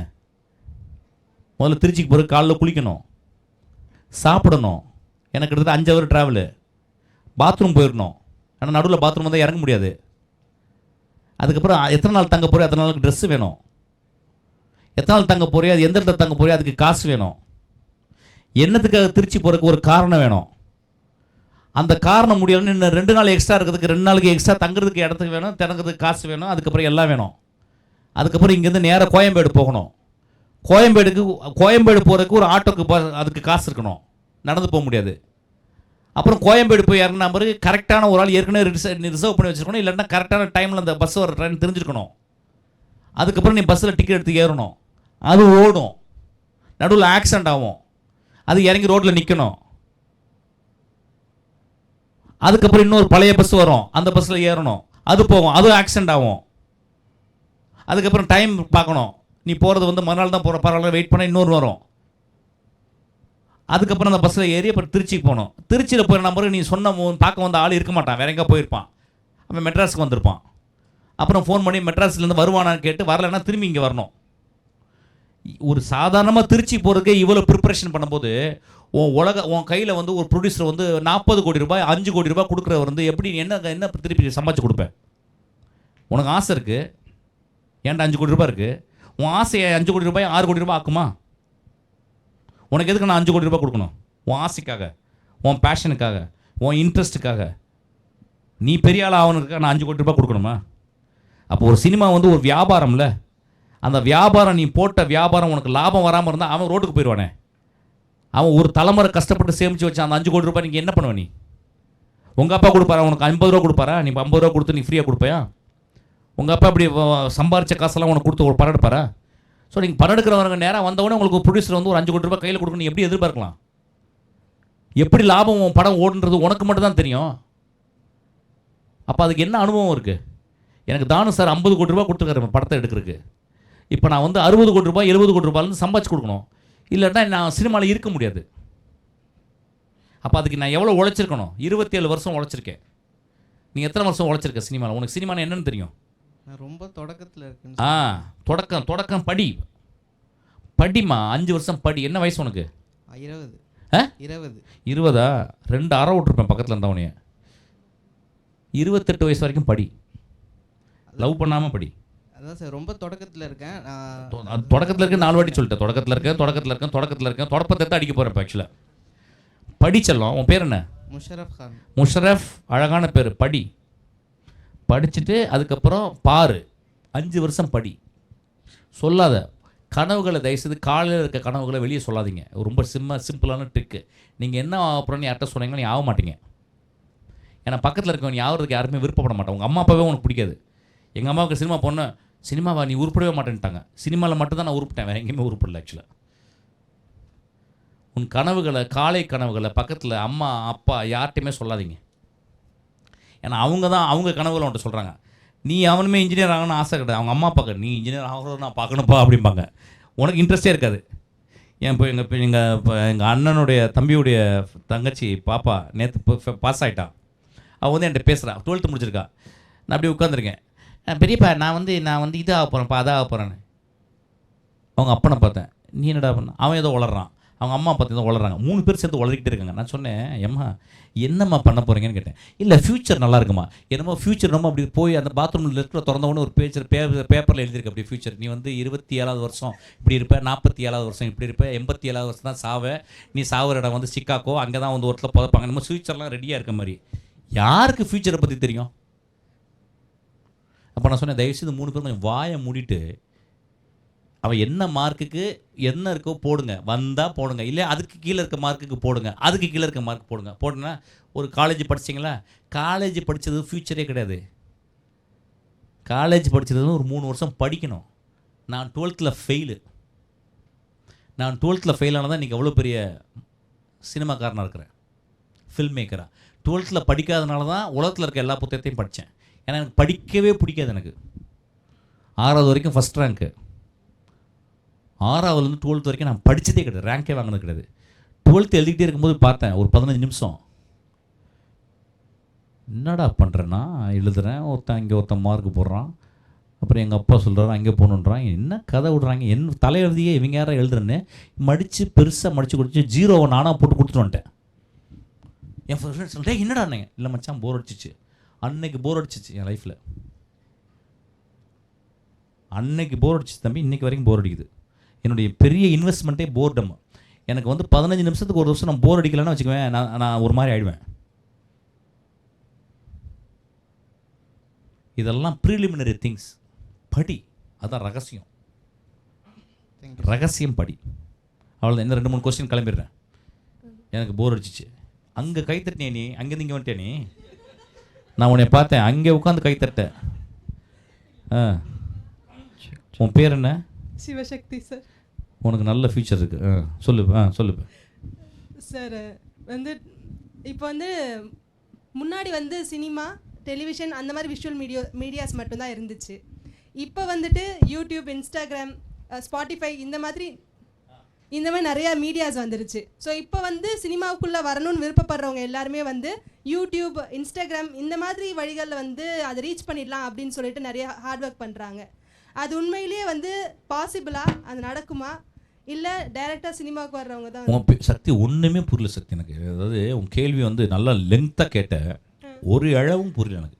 இல்லை சார், முதல்ல நிறைய பேருக்கு சுருக்கமாக 3 வார்த்தையில், சார் நீங்கள் ஆம்பளையா பொம்பளையா இந்த மாதிரி கேள்வி கேளுங்கம்மான்ற பெருசாக நீண்ட, அதாவது இன்று நடக்க போகிற விஷயத்தில் ஓடிடி இன்னும்மா உன் கேள்வியே வேணான்றேண்ணா. நீ உட்காந்துரு, நான் வேணா உனக்கு ஒரு கேள்வி கேட்குறேன். எனக்கா? ரொம்ப சிம்பிளாக கேளுமா. மூணு ஒரே லைனில் கேளு. ஓகே, ஒரே லைனில். சார், முன்னாடி சினிமாவுக்கு போகிறவங்களாம் டேரெக்டாக ஒரு லைன் மேலே ஆயிடுச்சு. இப்போ சார் இருங்க சார், நீங்கள் இவ்வளோ பதில் சொன்னீங்களே, இருங்க ஒரே நிமிஷம். சினிமாவுக்கு இல்லைம்மா, நீ உட்காந்துருமா கொண்டா கேள்வியை ஃப்ரேஸ் பண்ண, அதுக்குள்ளே வேறு கேள்வி போயிடுறேன். கேள்வியை ஃப்ரேஸ் பண்ணுன்றேண்ணா. கேள்வியே நம்மளுக்கு சரியாக வரமாட்டேங்குது. கேள்வியை ஃப்ரேஸ் பண்ணிட்டாவே பாதி ஆன்சர்ஸ் கிடச்சிச்சு. அப்படியே கூட நீ அது வரைக்கும் நீ கேள்வி உட்காந்து இந்த பாரு சக்தி அமருக, நீ வந்து உன் கேள்வியை ஃபார்முலேட் பண்ண, அதுக்குள்ளே வேற மைக் எடுத்துக்க.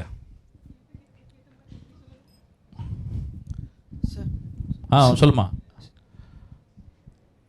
எனக்கு கவிதை எழுதுகிற அளவுக்கு பொறுமை இருக்குது. என்ன கவிதை எழுதுகிற அளவுக்கு ஒரு பொறுமை இருக்குது சார். ஆனால் நல்ல வேலை அவர் இருக்காரு. ஆக்சுவலாக நான் அது கொஞ்சம் அமைதியாக இருக்கேன். எனக்கு நான் நீளமான குச்சியை தரேன்னு நினைக்கிறேன். இந்த மாதிரி எடுத்துக்கலாம், தலையில் அடித்து கல்லட்டோட வெளியே போயிட்டு. ஒரு கதை எழுதுகிற அளவுக்கு பொறுமை இல்லை. ஒரு கதையை கழுதை மேய்க்கிற அளவுக்கு பொறுமை இருக்கா? கவிதை எழுதுறதுக்கு டைம் இருக்குது, கதை எழுதுறதுக்கு பொறுமை இல்லை. கழுதை மேய்க்கிறதுக்கு உனக்கு வந்து டைம் இருக்கா? அது சொல்லிடுறேன். நானும் அதான் சொன்னேன். நல்லா சொல்லு. கழுதை மேய்க்கிறதுக்கு உனக்கு டைம் இருக்கா? அந்த பொறுமை கூட இருக்குது. ஆனால் ஒரு கதையை எழுதுற அளவுக்கு பொறுமை இல்லை. ஒரு கதையை படிக்கிற அளவுக்கு பொறுமை இருக்கு. அந்த கதையை திரைக்கதையா பார்க்குற அளவுக்கு பொறுமை இல்லை. அந்த திரைக்கதையை பொறுமையா பார்க்க. உன்னை ரீசெண்டாக யாரும் அடிச்சிருக்காங்களா? சும்மா சொல்லு, சீரியஸாக கேட்க. உன்னை யாரும் அடிச்சிருக்காங்களா? ரீசெண்டாக யாரும் அடிச்சாங்களா? இதோ இப்போ நீங்கள் சொல்லலாம் அடிச்சிங்க. ஐயோப்பா. அந்த பேர் என்ன? யோகேஸ்வரன். என்ன படிச்சுக்கிற நீ? Data science, BSc data science. எந்த ஊர் நீ? திருக்கழுக்குன்றம். சரி சொல்லு. அந்த திரைக்கதையை பொறுமை இல்லாமல் பார்க்குறதுல 2 விதம் இருக்குது.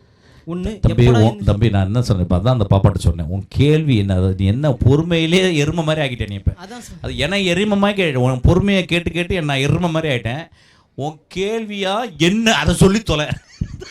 அந்த பொறுமை இல்லாமல் இருக்கிற 2 விதம் இருக்குல்ல. ஐயோ விட மாட்டான் தம்பி. உட்காரு தம்பி. தம்பி ஓ இன்னும் முடியவே இல்லை முழுசா. இப்பதான் இன்டர்வியூரியா? கேள்வி வந்து டேய் உன்னை அடிச்சே கொண்டு உட்காரு. திருக்கல் கொண்டுறோம். நான் திரும்பி அதே மாதிரி அவளை மாதிரி நீ ஃப்ரேஸ் பண்ணு. உன் கேள்வியை ஃப்ரேஸ் பண்ணி 2 லைனில் உட்காரு. நான் அடுத்து கொடு. அடுத்து போ. அடுத்து ஒரு பெரிய குழப்பவாதி இருக்கான். அவன் உட்காரு. ரைட்டா பேசு சார். ஒரு நல்ல டைரக்டருக்கு நிறைய படிச்சிருக்கணும். ஒரு நல்ல ஆக்டருக்கு என்ன குவாலிட்டி இருக்கணும், எப்படி போய் டைரக்டரை அப்ரோச் பண்ணணும் சார்? அப்படியா?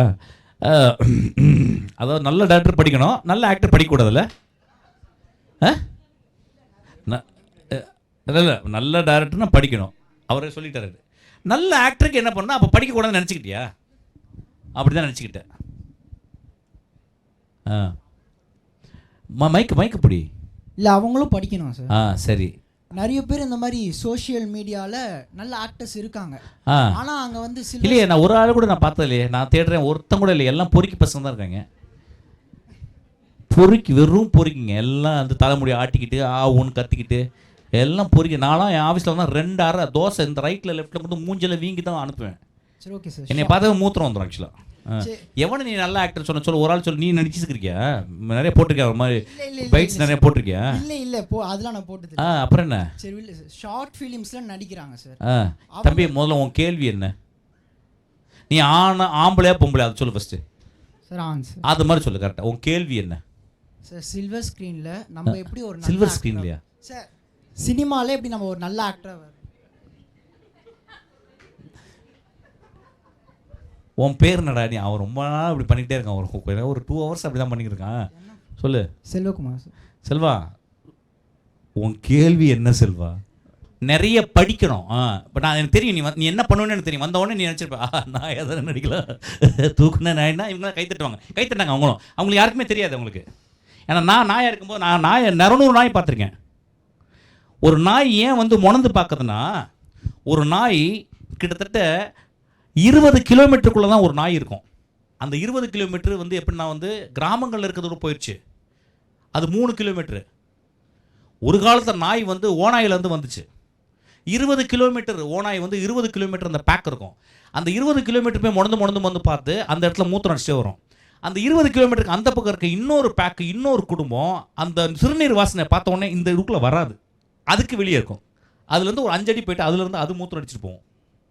இந்த நாய் அதுக்குள்ளே போகாது. இது என்னுடைய டெரிட்டரி அப்படின்னு சொல்லிட்டு அந்த நாய்க்கு அந்த ஓநாய் கூட்டம் வரும். அதுலேருந்து வந்தது தான் நாய்.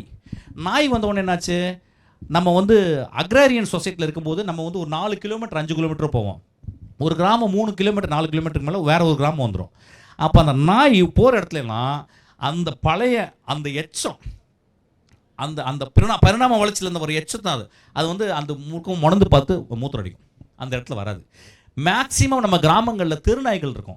அந்த தெருநாயை பார்த்தா தெருநாய் தெருவை சுற்றி இருக்கிற அந்த டெரிட்டரியில் என்ன பண்ணும், மூத்திரம் அடிக்கும். மூத்திரம் அடிச்சு உள்ளே போகும். ஏன்னா இன்னொரு அந்த ஒரு ஆண் நாயோ யாரோ வரக்கூடாதுங்க. ஸோ இது வந்து ஒரு ஸ்டடி.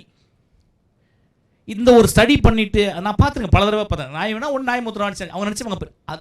சாதாரண மனுஷன் வந்து அதை கவனிக்க மாட்டான். நீ ஒரு நடிகன் ஆகணும்னா உலகத்தை பயங்கரமாக பார்க்கணும், உலகத்தை ஒத்து பார்க்கணும். கமல் சார் நான் பேசும்போது ஆச்சரியமாக இருக்கும். ஒரு விஷயத்த சொன்னார்னா அவ்வளவு எளிமையாகவும் அவ்வளவு தெளிவாக சொல்லுவார். நீ இளையராஜா பொண்ணா, இளையராஜா அவ்வளோ படிச்சிருக்காரு. ஏன் அவர் ஞானின்றாங்கன்னா அவர் போட்ட மியூசிக்னால கிடையாது, அவ்வளோ படிச்சிருக்காரு. தன்னுடைய 60வது வயசில் அவர் போயிட்டு 81வது வயசில் ஒரு வயசான கிழவன்ட்டு போயிட்டு கவுண்டர் பாயிண்ட் கற்றுருக்காரு. எத்தனை பேருக்கு தெரியும் உங்களுக்கு?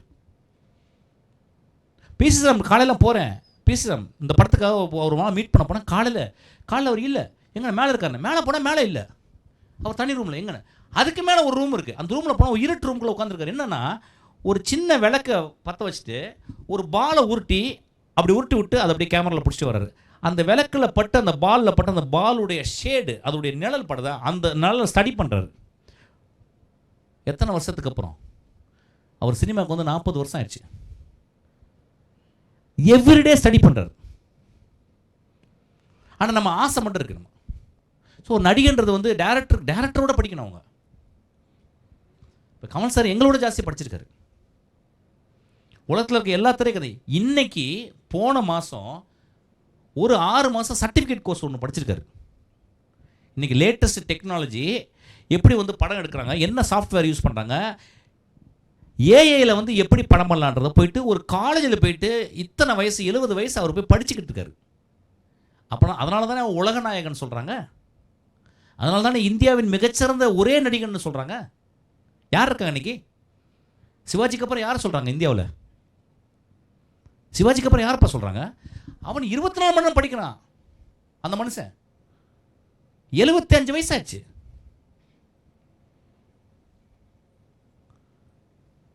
நம்ம சமூகம் தான் நம்ம ஏதாவது சினிமாவில் வந்தால் தான் சினிமாவில் வரவன்னா சினிமாவில் படிக்க தேவையில்லை. பாக்யராஜ் சார் எவ்வளோ இன்னைக்கு போனால் பாக்யராஜ் சார் படிச்சுக்கிருப்பார் ஏதோ ஒரு புத்தகத்தை. இப்போ போங்க, இப்போ உட்காந்து பாக்யராஜ் சார் படிச்சு இப்போ உட்காந்து கவுண்டர் பாயிண்ட் ஹார்மோனி எழுதிக்கிருக்காரு மியூசிக்கில் உட்காந்துக்கிட்டு. எவன் ஒருவன் அதிகமாக ஒரு நாளைக்கு நீங்கள் மினிமம் 100 பக்கம் படிக்கலைன்னா நீங்கள் முட்டாள். ஒரு நாளைக்கு 2 மணி நேரம் நீங்கள் புத்தகத்துக்கு கீழே நீங்கள் புத்தக புழுவா இல்லைன்னா நீங்கள் ஃபெயில் லைஃப்பில். சும்மா வாயில் பேசுறதுக்காக வளரக்கூடாது. அப்புறம் இன்னொன்று இருக்குது, ஒரே துறையை படிக்கிறது. பெரியார் எனக்கு பிடிச்சா பெரியாரையே படிக்கிறது, அம்பேத்கர் எனக்கு பிடிச்சா அம்பேத்கரையே படிக்கிறது, கலைஞர் எனக்கு பிடிச்சா கலைஞரையே படிக்கிறது, கருணாநிதி சாரை பிடிச்சா கருணாநிதி ஐயாவே படிக்கிறது. இந்த வானத்துக்கு கீழே அவ்வளோ விஷயங்கள் இருக்குது, அவ்வளோ விஷயம் படிக்கணும். ஒரு லைப்ரரியில் போனால் கிட்டத்தட்ட 60 தலைப்புகள் இருக்குது, சைக்காலஜி, ஃபிலாசபி அப்படின்னு. அதில் ஒரு 10 புத்தகமாக நீங்கள் எல்லாத்தையும் படிச்சிருக்கணும். போய்ட்ரி படிச்சிருக்கணும், போய்ட்ரி கிரிட்டிசிசம் படிச்சிருக்கணும், ப்ரோஸ் படிச்சிருக்கணும், ஃபிக்ஷன் படிச்சிருக்கணும், நான் ஃபிக்ஷன் படிச்சிருக்கணும், சயின்ஸ் ஃபிக்ஷன் படிச்சிருக்கணும், ஃபிலாசபி படிச்சிருக்கணும், சைக்காலஜி படிச்சிருக்கணும், லிங்குவிஸ்டிக் படிச்சிருக்கணும், மியூசிக் பற்றி தெரிஞ்சிருக்கணும், தமிழ் இலக்கணம் படிச்சிருக்கணும், ஆங்கில இலக்கணம் படிச்சிருக்கணும். உலகத்தில் இருக்க எல்லாத்தையும் நீங்கள் ஒரு மரத்தை பற்றி படிச்சுக்கணும், ஒரு பறவையை பற்றி நீங்கள் என்ன படிக்கணும் கேளுங்க. ஏதாவது ஒன்று புதுசாக படிப்பேன். இப்போ ஆர்கிடெக்சர் படிக்கலான்னு இருக்கேன். ஆர்கிடெக்சர் வச்சு நான் படிக்க என்ன பண்ண போகிறேன்? எனக்கு ஆர்கிடெக்ட் தேவை. இது ஒரு ஆர்கிடெக்சர். இந்த பாருங்கள், ஒரு லைட்டு போகுது பாருங்கள், இங்கேயும் அங்கேயும் போகுது பாருங்கள். இது ஒரு படிப்பு. எனக்கு நம்ம படிக்கிறதே கிடையாது. எப்படி வெற்றி வரும்னு எனக்கு எதிர்பார்க்கலாம்? எப்படி கிளாரிட்டி வரும்? ஒரு ரூமில் நீங்கள் நடந்து போங்க, ஒரு ரூமில் நீங்கள் நடந்து போங்க, நான் நடந்து போங்க, இவர் நடந்து போங்க, இவர் உள்ளே போகட்டும். என்ன டிஃப்ரென்ஸ் இருக்குது? டிஃப்ரென்ஸ் இருக்குல்ல, படித்தவங்களுக்கு டிஃப்ரென்ஸ் இருக்குல்ல, படிங்க. அடுத்த கேள்வி, கடைசி கேள்வி வச்சுக்க நான் கிளம்புறேன். சார் வணக்கம் சார். என்னோட பேர் கலைச்செல்வன் சார். இப்போ வந்து படங்கள் வந்து அதிகமாக அந்த சமூகத்துக்கு மாறாக நிறைய படங்கள் வருது. இப்போ டூரிஸ்ட் ஃபேமிலியெலாம் பார்த்தோம்னா படம் ஒரு நல்ல படம், லப்பர் பந்து இது மாதிரியான போன்ற படங்கள்லாம் இப்போ வந்துட்டுருக்கு. இப்போது ஒரு இயக்குனர் வந்து மாரி செல்வராஜ், வெற்றிமாறன், அதே மாதிரி ரஞ்சித் இவங்களெல்லாம் வச்சு இவங்க என்ன படம் எடுக்கிறாங்க, இவங்கெல்லாம் வந்து அவங்களும் சாதிய படம் தான் எடுக்கிறாங்க, இவங்களுக்கு மாற என் சமூகத்தையும் நான் வந்து கொண்டு வருவேன்னு சொல்லி ஒரு விழாவில் வந்து அவர் பேசியிருந்தார். ஸோ இப்படி மாறுபட்ட இந்த சாதிய பாகுபாடு பார்க்குற இப்போ எல்லா இளைஞர்களும் சாதியை விட்டு வெளியே வரணும் அப்படின்ற ஒரு நோக்கத்தில் தான் இருக்கும். பட் அப்படி இருக்கும்போது படங்களில் இப்படி காட்டுறாங்கல்ல, இது எப்படி சார் பார்க்குறது? இல்லை, ஒரு இயக்குனர் அப்படி பேசுறது. அந்த படங்கள்லாம் நீங்கள் பார்த்தீங்களா? இதுக்கு முன்னாடி ஒரு வருஷத்துக்கு எத்தனை படம் தம்பி பார்க்குறீங்க? இல்லை, நான் வந்து படம் இப்போ தான் ரீசெண்டாக பார்க்க ஆரம்பிச்சிருக்கேன். அதம்மா, இந்த வருஷம் எத்தனை படம் பார்த்தீங்கம்மா? இந்த வருஷம் வந்து இப்போ இந்த வருஷம்னா ஜனவரி ஆரம்பிச்சு இப்போ வந்து என்ன மேயா? எத்தனை படம் பார்த்துருக்கீங்க? ஒரு 10 படம் பார்த்துருப்பேன் சார். என்கிட்ட கேளுங்க, எத்தனை படம் பார்த்துருக்கீங்க? நீங்கள் எத்தனை சார்? ஒரு படம் பார்த்துருக்கேன். ஏன் தம்பி நிறையா படம் பார்க்கணும்? ஏன் தம்பி அவங்க என்ன வேணும் சொல்லிட்டு போகிறேன், ஏன் தம்பி கம்ப்ளைண்ட் பண்ணணும்? இல்லை, இது ஏன்னா தம்பி முதல்ல உனக்கு சாய்ஸ் இருக்குல்ல. இப்போ இதுக்கு நான் ஒரு பதில் சொல்லிட்டேன், அந்த பதில் உனக்கு வந்து பயங்கரமாக உனக்கு வந்து புரிஞ்சிருச்சு. இன்றைக்கி நைட் உனக்கு என்ன ஆகும்னு நினைக்கிறேன்? இல்லை, நான் சொல்கிற பதில் உனக்கு முழுக்க மாறுபட்ட ஒரு கருத்தாக இருக்குது. இன்றைக்கி நைட் உனக்கு என்ன ஆக போகுது? ஒன்றுமே ஆக போகுது தம்பி. இந்த மாதிரி குழப்பங்கள், பிரச்சனைகள் எல்லா காலகட்டத்திலையும் இருக்குது தம்பி. இப்போ இந்தியாவில் இந்துத்துவ பற்றி படம் எடுக்கிறாங்க, கிறிஸ்டியன்ஸை பற்றி படம் எடுக்கிறாங்க, முஸ்லீம்ஸ் பற்றி படம் எடுக்கிறாங்க, இவங்களுக்கு ஆன்டையாக படம் எடுக்கிறாங்க. இதெல்லாம் என்னை மாதிரி இயக்குனர்லாம் நாங்கள் உள்ளே போகவே மாட்டோம். இதெல்லாம் ப்ரெசன்ட் டே இருக்கிற ஒரு பாலிடிக்ஸு. என்னுடைய பாலிடிக்ஸு மனிதன் தோன்றின காலத்துலேருந்து மனிதன் கடைசி வரைக்கும் இருக்க போகிற பாலிடிக்ஸு. அன்பு, கருணை, பியூட்டினா என்ன, எளிமைனா என்ன, வனம்னா என்ன, வனப்புனா என்ன, உலகத்துக்கு எது தேவை, இதை பற்றி தான் என்னுடைய சிந்தனைலாம் இருக்கும். அதுக்கு நீங்கள் டால்ஸ்டாய், டாஸ்டாவஸ்கி படிங்க. எல்லா இடத்துலையும் மனிதம் இருக்கிற இடத்துலாம் ஆச்சரியங்கள் இருந்துக்கிட்டே இருந்துச்சு. மனிதன் இருக்கிறதுலாம் குழப்பங்கள் இருந்துச்சு. மனிதன் இருக்கிறதுலாம் வயலன்ஸ் இருந்துச்சு. அதை சில பேர் எடுப்பாங்க, சில பேர் எதிர்த்து எடுப்பாங்க, சில பேர் அது அவங்க நியாயம் பேசுவாங்க. இந்த போர் எப்பொழுதுமே மனித மனதுக்குள்ளே இருந்துக்கிட்டே இருக்கும். ஒரு எழுத்தாளன் அதையும் தாண்டி இயங்கிக்கிட்டே இருக்கான். ஒரு ஆர்டிஸ்ட் அதையும் தாண்டி இயங்கிக்கிட்டே இருக்கான். அதுதான் முக்கியம். நீங்கள் பேசுகிறத பார்த்தா நீங்கள் உங்கள் ஒரு நாளில் ஒரு 10 தடவை நீங்கள் இதை தான் பேசிக்கிட்டே இருப்பீங்க போல். ஆக்சுவலாக முதல்ல நீங்களே ஒரு இடத்துக்குள்ள இடம் கண்டுட்டீங்க, அந்த இடத்த காட்டுறத வெளியே வாங்க. ஒரு ஆர்டிஸ்ட்டு உலகத்துக்கு சொந்தமானவன், ஒரு ஜாதிக்கோ ஒரு மதத்துக்கோ ஒரு ஐடியாலஜிக்கோ சொந்தமானவன் கிடையாது, ஒரு மண்ணுக்கோ சொந்தமானவன் கிடையாது. அது முதல்ல புரிஞ்சுங்க. நான் என்னையை பற்றி நிறையா சொல்லுவாங்க, ஏன் சார் நீங்கள் உங்கள் இதை பற்றி ஜாதி பற்றி எடுக்கிறதில்ல, மதத்தை பற்றி எடுக்கல. எனக்கு 2000 கதை இருக்குது நீ எடுக்க வேண்டியது. எனக்கு மனிதர்களுடைய அன்பும் மனிதனுடைய அரவணைப்பும் இதெல்லாம் எனக்கு இன்னும் நிறைய கதை சொல்கிறலாம் இருக்குது. வழிகள் இருக்குது. இப்போ ஆஸ்விட்சை பற்றி ஒரு வழி இருக்குது. ஒரு ஆஸ்விட்ச்ன்றது ஒரு நாசி போரில் நடந்த கொடுமை இருக்குல்ல, அது இன்றைக்கி வரைக்கும் எடுத்துக்கிட்டு இருக்காங்க. நீங்கள் போய்ட்டு நீங்கள் வந்து நெட்ஃப்ளிக்ஸில் போட்டிங்கன்னா இன்றைக்கி இருந்துகிட்டே இருக்குது. அதே மாதிரி சில படங்கள் தமிழ்லையும் நாட்டு இந்தியாவிலும் இருந்துக்கிட்டே இருக்குது. நீங்கள் என்ன எடுக்க போகிறீங்களோ அதை உரிமையாக எடுங்க, அவ்வளோதான். நீங்கள் அடுத்தவங்க சொல்லுவாங்க, அடுத்தவங்க சொல்கிறாங்க, இந்த நியாயம் வந்து உங்கள் நியாயத்தை நீங்கள் வெளி நியாயத்தை போய் சொல்லணும்னு அவசியமே இல்லை. இந்த போராட்ட குணத்தை கொஞ்சம் தள்ளி வச்சுட்டு எது தேவையோ அதுக்கு நீங்கள் ஒர்க் பண்ணுங்கள். தள்ளி வச்சுட்டு உங்களுடைய சித்தாந்தங்களை தள்ளி வைக்கன்னு சொல்லலை. சித்தாந்தத்தை விட அன்பு முக்கியம்னு நான் நினைக்கிறேன். சித்தாந்தத்தோட எளிமை முக்கியம்னு நினைக்கிறேன். சித்தாந்தத்தை விட இந்த வாழ்க்கையின் வினோதத்தன்மை இருக்குல்ல, இந்த வினோதத்தன்மையை ஆச்சரியப்படுற விஷயம் ரொம்ப முக்கியம்னு நினைக்கிறேன்.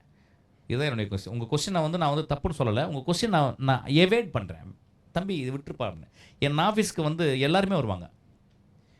வெற்றிமாறன் வருவான், ராம் வருவான், தியாகராஜ குமார் வருவான், தம்பி வருவான், ரஞ்சித் வருவான். அந்த பையன் நான் வந்து நீங்கள் சொல்கிற அந்த மோகன் பார்க்கும்போது நான் மோகனை பார்த்துருக்கேன், கட்டி அடிச்சிருக்கேன். நான் இந்த ஏரியாக்களை நான் போனதே இல்லை. இந்த ஏரியாக்களை 2 பேருமே என்கிட்ட பேசினதே கிடையாது. 2 பேரும் தேவை ஒரு சமூகத்திற்கு. தொடர்ந்து உயிர்மை டிவியோட வீடியோஸை பார்க்க சேனலை சப்ஸ்கிரைப் பண்ணுங்கள். உடனடி அப்டேட்ஸை பெற பெல் ஐக்கானை ப்ரெஸ் பண்ணுங்கள்.